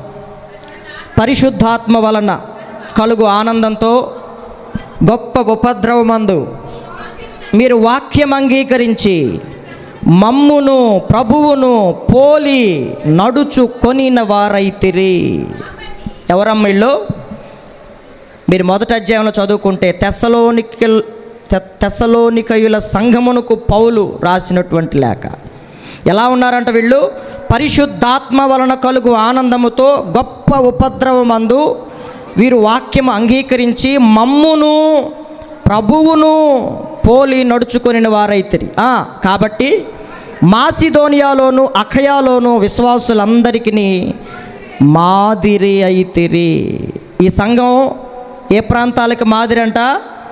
మాసిదోనియాలో ఉన్న సంఘ బిడ్డలకి, అఖయాలో ఉన్న విశ్వాసులందరికీ, తెస్సలోనికీలో ఉన్నటువంటి సంఘం మాదిరి. తర్వాత చదవండి. ఎందుకనగా మీ యొద్ద నుండి ప్రభువు వాక్యము, చూడండి ఎవరి యొద్ద నుంచి అంట? తెస్సలోనికీ సంఘం నుంచి ప్రభువు వాక్యము మాసిదోనియాలోను అఖయాలోను మ్రోగెను. అక్కడ మాత్రమే కాక ప్రతి స్థలమందు దేవుని ఎడల ఉన్న మీ విశ్వాసము వెల్లడాయను గనుక మేమేమీ చెప్పవలసిన అవసరం లేదు. చూడండి ఆ సంఘం ఎలా ఉందో. ఈ సంఘం ద్వారా మాసిదోనియా, అఖయ ఇంకా అనేకమైన ప్రాంతాల్లో ఆ సంఘస్థులు ఏం చేశారంటే, అవకాశం ఉంటే వాళ్ళు సువార్త చెప్పారు, అవకాశం లేదనుకో అయ్యగారు మేము చెప్పలేకపోతున్నాం మీరు చెప్పండి అని వాళ్ళ అయ్యగారులను తీసుకెళ్ళారు అక్కడికి. దేవుని యొక్క వాక్యం అనేకమైన స్థలాల్లో వారి ద్వారా మారుమ్రోగింది. సువార్తలో అంతగా సహకరించిన సంఘం తెస్సలోనికీలో ఉన్నటువంటి సంఘం. మన ద్వారా పరిచర్యలు ఇంకా అనేక చోట్ల ఏమవ్వాలి? అనేక చోట్ల వాక్యం మ్రోగించే విశ్వాసులుగా మీరు ఉండాలి. అయ్యగారు మా అమ్మగారుల ఇంట్లో పెట్టండి, మా అత్తగారుల ఇంట్లో పెట్టండి, మా సంబంధికు ఇంట్లో పెట్టండి అనే భారం మీరు ఉండాలి. పొద్దుగూకులు ఇక్కడికి వచ్చి వింటాం కాదు. స్కూల్లో చూడండి, పిల్లలు వింటూ ఉంటారు, నేర్చుకుంటూ ఉంటారు. కొంతకాలానికి వాళ్ళు ఏమవుతారు? స్కూల్లోనే ఉంటారా? ఏమవుతారు? వాళ్ళు కూడా టీచర్స్ అవుతారు, వాళ్ళు కూడా బోధకులు అవుతారు, వాళ్ళు కూడా లెక్చరర్స్ అవుతారు, వాళ్ళు కూడా ఐఏఎస్లు అవుతారు, ఐపీఎస్లు అవుతారు. సంఘములో సువార్తని నమ్మి రక్షణ పొందిన మనల్లో ఇలాంటి అభివృద్ధి కనపడుతూనే ఉండాలి. ఒకప్పుడు ఎలాంటి వాళ్ళు చూడండి, మీ యొద్ద మాకెట్టి ప్రవేశము కలిగినో అక్కడి జనులు మమ్మను గురించి తెలియజెప్పుచున్నారు. చూడండి, అప్పుడు వాళ్ళు ఎలాంటి వాళ్ళు ఇంతకు ముందు. మరియు మీరు విగ్రహములను విడిచిపెట్టి జీవము గలవాడును సత్యవంతుడునగు దేవునికి దాసులగుటకును దేవుడు మృతులలో నుండి లేపిన యేసు అనగా రాబో ఉగ్రత నుండి మనల్ని తప్పించుచున్న ఆయన కుమారుడైన యేసు పరలోకము నుండి వచ్చునని ఎదురు చూచుటకు మీరెలాగూ దేవుని వైపు తిరుగుతారో ఆ సంగతి వారే తెలియజేయుచున్నారు. వారి గురించి వారు ఊరోళ్ళు చెబుతున్నారు. వీళ్ళు మామూలు కాదు. వీళ్ళు రోగం తగ్గితే నమ్మినోళ్ళు కాదు, ఉద్యోగం వస్తే నమ్మినోళ్ళు కాదు, పెళ్ళైతే నమ్మినోళ్ళు కాదు. బైబిల్లో ఒక మాట ఉంటుంది, ఈ జీవితకాలము మట్టుకే ప్రభువుని యందు నిరీక్షణ ఉంచిన వారమైన ఎడల మనము మనుషులందరికంటే దౌర్భాగ్యులమవుతాం. వీళ్ళ నిరీక్షణ అది కాదు, ఆయన త్వరగా రాబోతున్నాడు అనే నిరీక్షణలో ఉన్నారంట. వాళ్ళ ప్రారంభం ఏంటంట? విగ్రహములను విడిచిపెట్టి జీవము గలవాడును సత్యవంతుడైన దేవునికి దాసులైనటువంటి వారు. సంఘంలో చేర్చబడినది మొదలుకొని దేవుడు వారిని దర్శించిన తర్వాత వాళ్ళు మౌనంగా లేరు. బైబిల్లో ఇర్మియాకు ఉన్నాడు, ఆయన్ను కూడా దేవుడు దర్శించాడు, ఆయన్ను కూడా ప్రేరేపించాడు. ఆయన కూడా అంటాడు, నేను చెప్పక నేను మానలేను. నువ్వు చెప్పమంటున్నావు, నాకు అవమానం వస్తుంది. నువ్వు చెప్పమంటున్నావు, వాళ్ళు తంతున్నారు. నువ్వు చెప్పమంటున్నావు, వాళ్ళు గోతులో పడేస్తున్నారు అని చెప్పకుండా ఉందాం అనుకున్నాడంట. అందుకే నేను అంటున్నాను, సువార్త చెప్పకపోయినా శ్రమే, సువార్త చెప్పిన శ్రమే. అందుకని ఆయన అంటాడు, నీ వాక్యము నా ఎముకల్ని కాల్చేస్తుంది, నేను చెప్పకుండా ఉండలేను. కాబట్టి నా దేవుని ప్రియులారా, ఎంత కాలము నుండి దేవుని వాక్యం నిన్ను దర్శిస్తూ ఉంది, ఎన్ని వర్తమానాల ద్వారా, ఎంతమంది సేవకుల ద్వారా, ఎన్ని సమయాల్లో దేవుడు నిన్ను దర్శిస్తూనే ఉన్నాడు. ఆయన మర్చిపోలేదు. ఈ రాత్రైనా నువ్వు గ్రహించగలిగితే ఇప్పుడే మారుతుంది నీ బతుకు. ఇప్పుడే నువ్వు ఇక్కడ అడుగు బయట పెట్టనవసరం, ఇప్పుడే నీ జీవితం ఒక అద్భుతంగా మారుతుంది. దేవుడు నిన్ను దర్శించిన ఈ కాలం నీవు గ్రహించగలిగితే, నీ మనోనేత్రాలు ఈ వర్తమానాల ద్వారా ఈ సువార్త సభల్లో తెరవబడగలిగితే, ఇక్కడే పవిత్రపరచబడి వెళ్తావు, ఇక్కడే నూతనపరచబడి వెళ్తావు. ఇప్పుడే ఒక అద్భుతమైనటువంటి వ్యక్తిగా నువ్వు మారతావు. అనేకులకు ఒక క్రీస్తు సాక్షిగా నువ్వు బ్రతకటానికి అవకాశం ఉంటుంది. ఎవరి జీవితాల్లో? దేవుడు నిన్ను దర్శించిన కాలాన్ని నీవు ఎరిగితే. నిన్న 3 వర్తమానాలు విన్నారు, ఈరోజు 3 విన్నారు. ఎందుకు దేవుడు ఈ వర్తమానాల ద్వారానే నాతో మాట్లాడాడు? ఏం మార్చుకోవాలి, ఏమి నేర్చుకోవాలి, దేనిలో ఓర్చుకోవాలి, ఇంకా దేని కొరకు నిరీక్షణ కలిగి ఉండాలి, ఇంకా దేని కొరకు సిద్ధపడాలి అన్న గ్రహింపు ప్రతి వర్తమానం ద్వారా నువ్వు గ్రహించగలిగితే, దేవుడు నిన్ను కూడా ఒక అద్భుతమైన సాధనంగా వాడుకుంటాడు. చూడండి, వాళ్ళందరితో మనం ప్రారంభంలో చూసాం కదా, ఒక్కసారే మాట్లాడి మనం పాడుకుంటాం కదా, ఒక్క మాట చాలు, ఒక్క మాట చాలు, ఒక్క మాట చాలు ప్రభో అని సంసోని అడిగాడు కదా. ఒక్క మాట చాలు, నేను బ్రతుకుతానయ్యా. మాడతాం కదా, నాతో నీవు మాట్లాడినచో నే బ్రతికెదను ప్రభో. పాడేటప్పుడు ఎట్ట పాడతామో రాగాలు తీసుకుంటా. దేవుడు ఎన్నిసార్లు మాట్లాడాడు నాయన నీతో? నా ప్రియుడా, పాటతో పాటు మ్యూజిక్ అన్నోళ్ళు వేస్తారు, బ్యాక్గ్రౌండ్ మ్యూజిక్ ఏడకో వెళ్ళిపోద్ది. నా హితుడా, బా ఏం పాడాడు బ్రదరు. ఈ కాదు, దేవుని వాక్యం దర్శించినప్పుడు నువ్వు ఎంత మేరకు పశ్చాత్తాపడ్డావు? ఒక్కమారు కాదండి, నీతో ఇశ్రాయేలు ప్రజలతో వేల లక్షల మార్లు దేవుడు మాట్లాడాడు. లెక్కలేనన్ని సార్లు దేవుడు మాట్లాడాడు. వాళ్ళు వినలా, గ్రహించలా. పిట్టలు రాలిపోయినట్లు, అరణ్యములో ఆకులు రాలిపోయినట్లు రాలిపోయారు. నువ్వు కూడా అట్లా రాలిపోతావా? రాలిపోవాలనుకుంటే అట్లాగే ఉండు. లేదు, ఈరోజు నేను ఒక తీర్మానం చేసుకుంటానంటే నాతో కలిసి ప్రార్థన చేయి. ఒక మంచి తీర్మానం చేసుకో. దేవుడు నిజంగా నిన్ను దర్శిస్తే, చెప్పాను కదా, నువ్వు కేకేస్తావు ఈరోజు, అయ్యో నేనెంత దౌర్భాగ్యుడను, అయ్యో నేను అపవిత్రమైన పెదవులు కలిగిన వాడును. సామెతల గ్రంథంలో ఇంకొక మాట అతను అడుగుతా, అయ్యో నా బోధకుల మాట నేను వినకపోతిని, తోసేసేదాన్ని పశ్చాత్తాపడుతున్నాడు. మనం కూడా అందరం ఒకసారి లేచి నిలబడదాం. అందరం నోరు తెరిచి దేవుని వాక్యానికి అప్పగించుకుందాం. చిన్న ప్రార్థన చేసుకుందాం. ఆఖరి ప్రార్థన ఆశీర్వాదంతో ఈ కూడికని మనం ముగించుకుందాం. చిన్న ప్రార్థన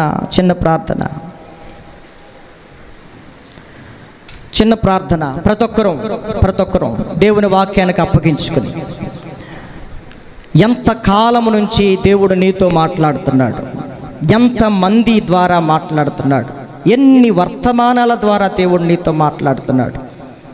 ఇంకెంతకాలం గ్రహింపు లేకుండా ఉంటావు? పశ్చాత్తాపడాల్సిన సమయం. ఈ అంత్య దినాల్లో పశ్చాత్తాపం కరువైపోతూ ఉంది. పశ్చాత్తాపం లేదు. హృదయాలు విరవబట్టలేదు, మనస్సులు విరవబడక కన్నీళ్లు రావట్లేదు. అయ్యో ప్రభువా నేను పాపిని ఒప్పుకోవటానికి కూడా ఆలోచిస్తున్నావు. పక్కనోళ్ళు ఏమన్నా అనుకుంటారేమో, నా గురించి అందరికీ తెలిసిపోతేమో అని. సమరయ స్త్రీ అలా అనుకోలేదు, భక్తులైన వాళ్ళు అలా అనుకోలేదు. అయ్యో నేను అపవిత్రమైన పెదవులు కలిగిన వాడను ప్రభువా, అపవిత్రమైన పెదవులు కలిగిన ప్రజల మధ్యలో నివసించేవాడను ప్రభువా. ఎంత వాక్యం వింటున్నా అపవిత్రతని పోగొట్టుకోనని దానిని ప్రభువా. నేను ఎన్ని మార్లు నీవు నన్ను దర్శించినా మార్పు చెందని వ్యక్తిని ప్రభువా. నిర్లక్ష్యం, ఎంత గొప్ప రక్షకుడిని, రక్షణని నిర్లక్ష్యం చేస్తే ఎలా తప్పించుకుంటావు?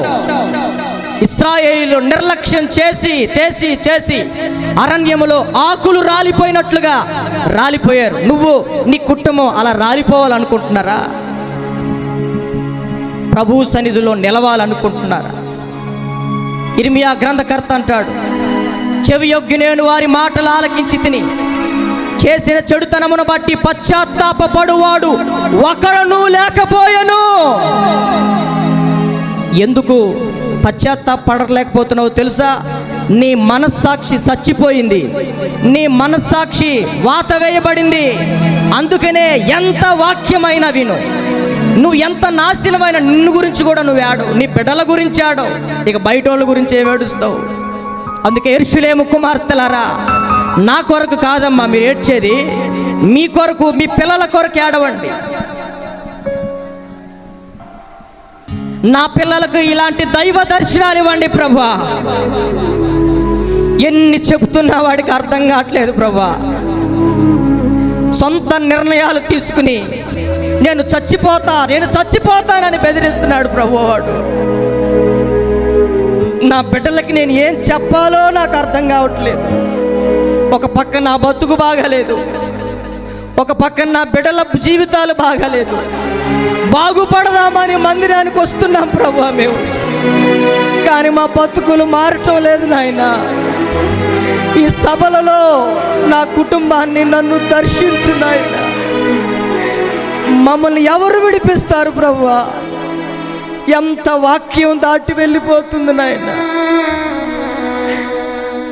మా బిడ్డలు లోబడిన వాళ్ళు అయిపోతున్నారు తండ్రి, నేను లోబడిన వ్యక్తిని అయిపోతున్నానయ్యా. అకాల మరణాలు చూసి నా వల్ల కావట్లేదు ప్రభువా. ఆశ ఉంది, నీ కొరకు బతకాలని ఆశ ఉంది ప్రభువా, నీ సేవ చేయాలి అన్న ఆశ ఉంది, కానీ నేను అలా బతకలేకపోతున్నానయ్యా. ఈ రాత్రి నన్ను దర్శించు ప్రభు.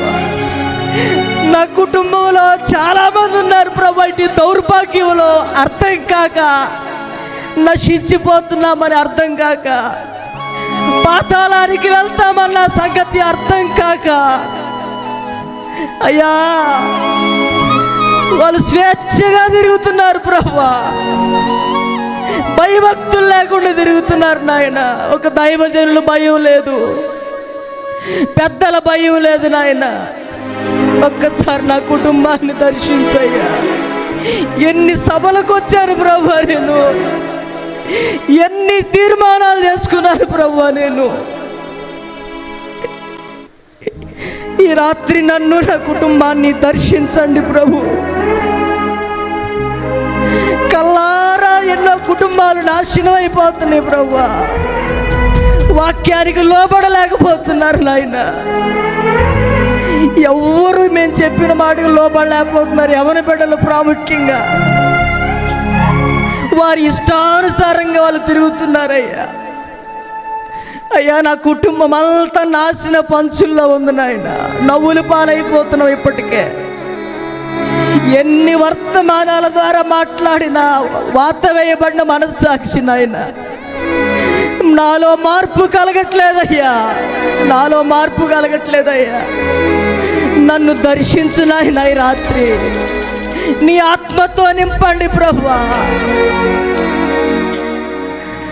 చాలా కాలం నుండి అదే పాపం స్థితిలో ఉంటున్నాను, లోబడనల్లని స్థితిలో ఉంటున్నాను. రక్షింపబడ్డాను కానీ ఒక్క ఆత్మను కూడా నీ వద్దకు తీసుకుని రాలేని దౌర్భాగ్యురాలని ప్రభువా నేను. అది లేదు ఇది లేదని ఏడుస్తున్నాను కానీ నా కుటుంబంలో వాళ్ళకి ఇంకా రక్షణ లేదయ్యా. నా రక్త సంబంధులు ఇంకా చాలా మందిని అంగీకరించలేదయ్యా. ఒక్కసారి దర్శించు నాయన. అందరూ నోరు తెరిచి ఏకస్వరముతో ప్రభువుని అడుగుదాం ఈ రాత్రి. ఓ గొప్ప ఉజ్జీవాన్ని మన కుటుంబాల్లో దేవుడు పుట్టించి, గొప్ప రక్షణ ఆనందాన్ని దేవుడు మన కుటుంబాల్లో కలుగు చేయనట్లుగా ఏడుద్దాం. ప్రభు పాదాలు పట్టుకుని ఏడుద్దాం. ప్రభువా నాకు మార్పు కావాలి నాయన, నన్ను నేను మార్చుకోలేను కదా ప్రభువా. తండ్రి నీ వాక్యము ద్వారా, వర్తమానాల ద్వారా నన్ను శుద్ధీకరించయ్యా. నా మనస్సాక్షిని శుద్ధీకరించయ్యా. నా హృదయాన్ని శుద్ధీకరించు ప్రభువా. నాశన పంచుల్లోకి వెళ్ళిపోతున్నావు నాయన. మా కుటుంబాలన్నీ ప్రభువా నాశన పంచుల్లో ఉన్నాయి. నా బిడ్డలను ఒక్కసారి దర్శించు నాయన. నా బిడ్డలను ఒక్కసారి దర్శించు. నా సంబంధికులను ఒక్కసారి దర్శించు. నా వారిలో నుండి కొంతమందినైనా నేను రక్షించాలి ప్రభువా. భారం లేకుండా విశ్వాసిగా ఉంటున్నానయ్యా. నేను భారం లేని సేవకుడుగా ఉంటున్నాను ప్రభువా. భారం లేని తల్లిగా ఇంకెంతకాలం ఉంటావు? ఈ రాత్రి ప్రభువు నిన్ను దర్శించాడు. పశ్చాత్తాపడి అయ్యా నా కుటుంబాన్ని దర్శించయ్యా. దావీదు కుమారుడా నన్ను కరుణించయ్యా. నా పాపము నుండి విడిపించు, నా బలహీనత నుండి విడిపించు, ఈ శాపము నుండి విడిపించయ్యా. పశ్చాత్తాపంతో ప్రభువుని సమీపిద్దాం. ఎంతకాలం అయింది నువ్వు పశ్చాత్తాపడి? ఇంకెంతకాలం వాత వేయబడిన మనస్సాక్షిగా, లోబడనోలని వ్యక్తిగా, వాక్యం అంటే గ్రహింపు లేని వ్యక్తిగా ఇంకెంతకాలం ఉండాలనుకుంటున్నావు? రేపటి దినం మనది కాదు, రేపటి దినం మనది కాదు. ఇదే మిక్కిలి అనుకూల సమయం. ప్రభువా దర్శించండి అయ్యా. మా బిడ్డలకు అకాల మరణాలు వద్దు ప్రభువా. మా బిడ్డలు నశించిపోకూడదయ్యా, రక్షింపబడాలి నాయన. అపవాది కబంధ హస్తాల నుండి నేను, నా కుటుంబం విడిపింపబడాలి అయ్యా. దయచేసి నన్ను బలపరచు నాయన. ఎన్ని ఆత్మలు పాతాళంలోనికి పోతున్నాయి ప్రభు, అంటే కళ్ళారా చూసి చూడనట్లుగా వెళ్ళిపోతున్నానయ్యా. భారము లేని వ్యక్తిని అయిపోతున్నాను. అయ్యా దయచేసి నన్ను బలపరుచు నాయనా. భారంతో ప్రార్థన చేద్దాం, భారంతో ప్రార్థన చేద్దాం. పశ్చాత్తాపడదాం.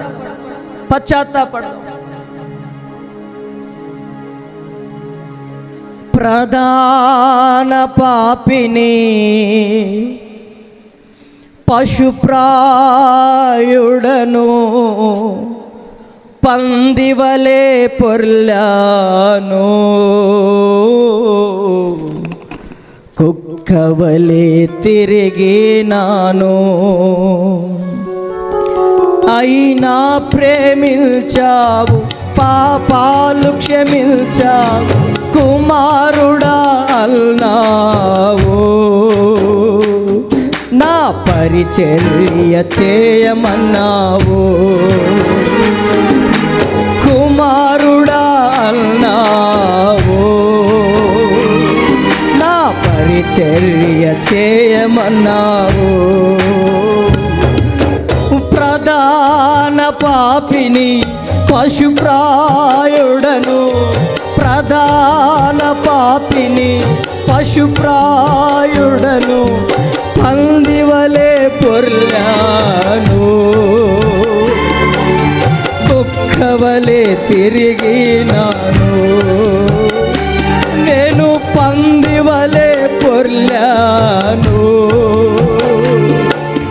కుక్కవలే తిరిగినాను.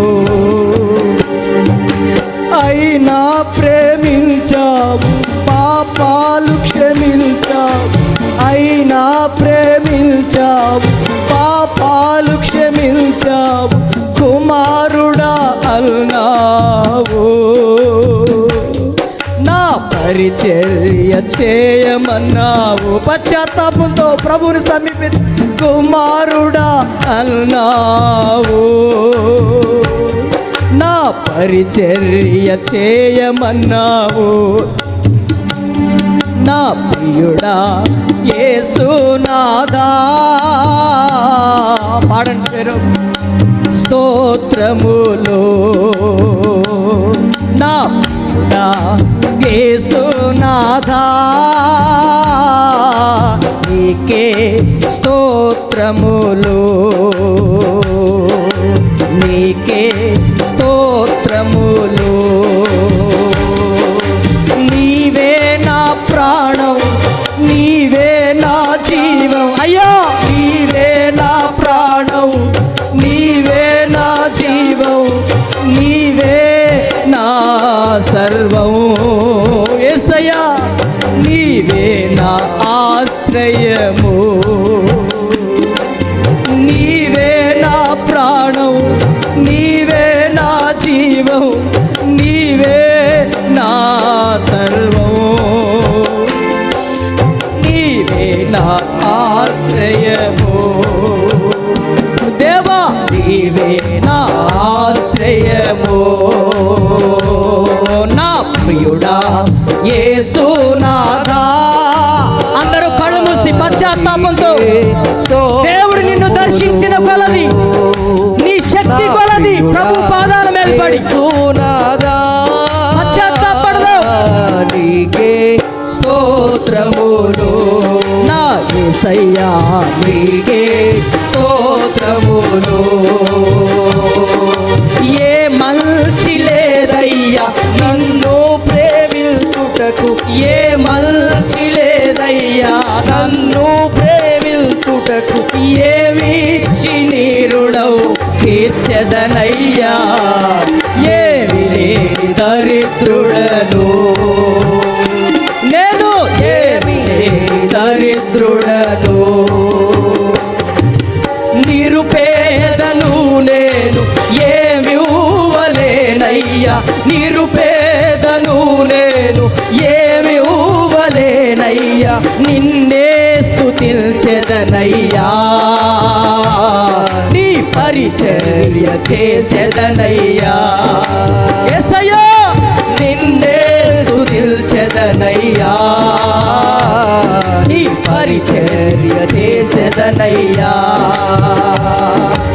ఏ మంచి లేదయ్యా నన్ను ప్రేమించుటకు, ఏ మంచి లేదయ్యా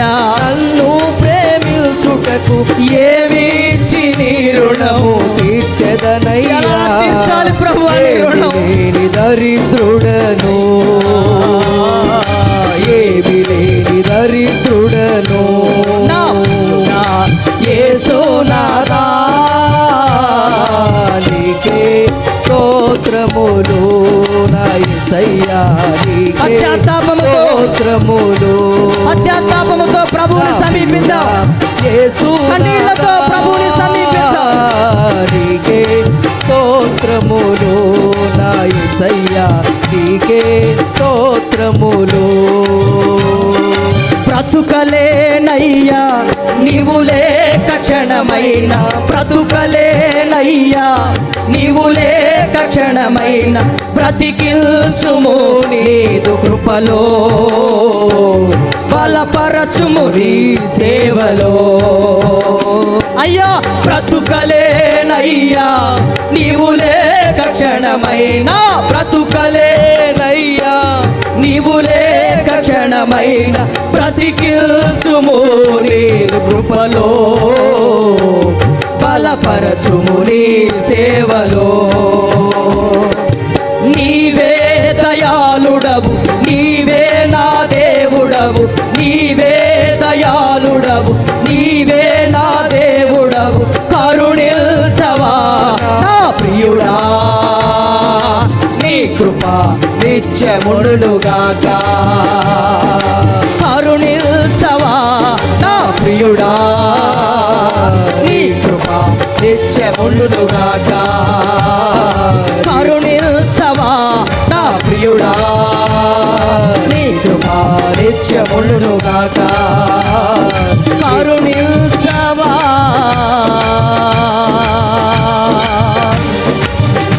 నా ప్రియుడా,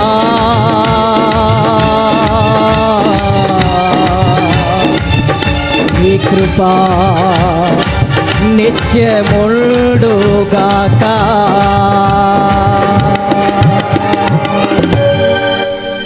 కరుణించవా నా ప్రియుడా,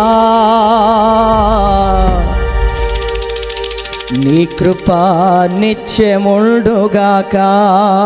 ప్రార్థన చేసుకుందాం. తల వంచి కళ్ళు మూయండి. దేవుని సేవకులు మీ కొరకు ప్రార్థన చేస్తారు. చూడండి, ప్రార్థన ఆశీర్వాదంతో కూడా ముగించుకోండి. మన మధ్యలో ఉన్నటువంటి సహోదరులు దాసన్న వాక్యం కొరకు ప్రార్థన చేస్తారు. జాకబంకులు గారు ఆఖరి ఆశీర్వాదాన్ని ఇస్తారు.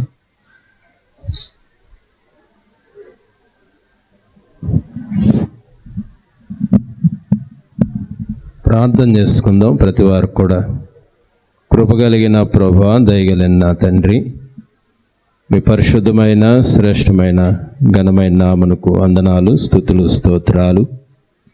తిరిగి ప్రభా ఈ రెండో రోజులో ఈ రాత్రి కాల సమయంలో మీ దాసులు నిలబెట్టుకొని ప్రభా ఎన్నో విషయాలు ఈ రాత్రి మాతో మీరు మాట్లాడినందుకు స్తోత్రాలు.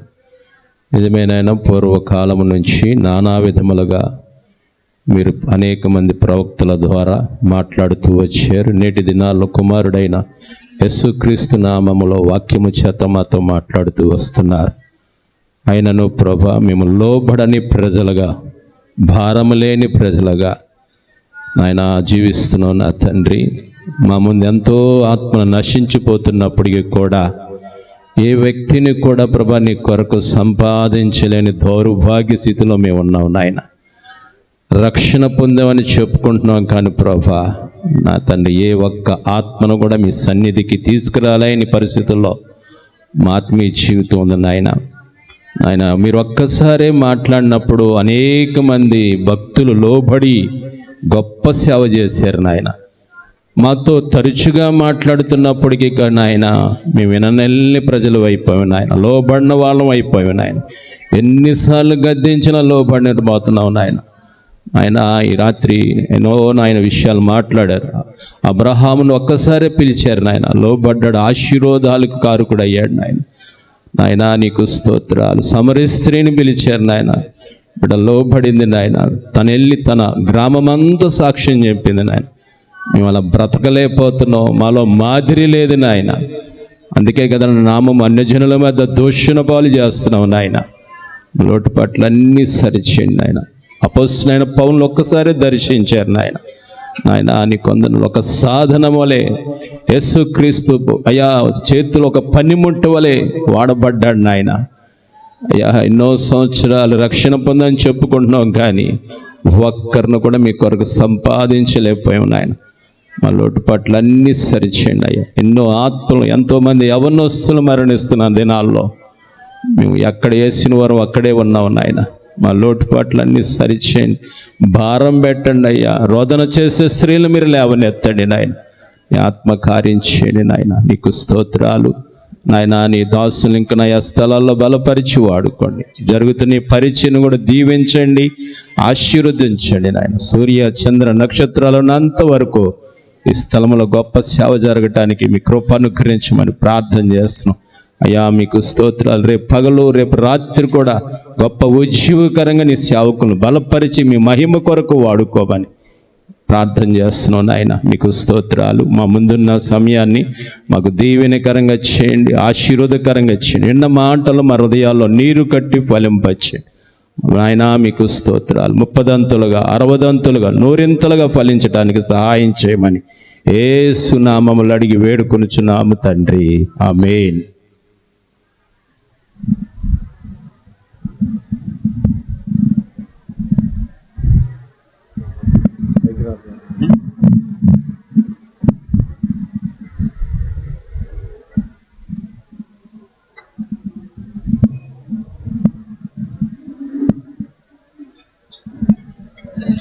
తండ్రి యొక్కయు కుమారుని యొక్కయు పరిశుద్ధాత్మ సహవాసం ప్రత్యేక కూడి వచ్చిన అందరికీ, దేవసేవకులందరికీ ప్రేరణ ప్రేమ కృప నిత్యమంద సదాకాలం తోడుగాక.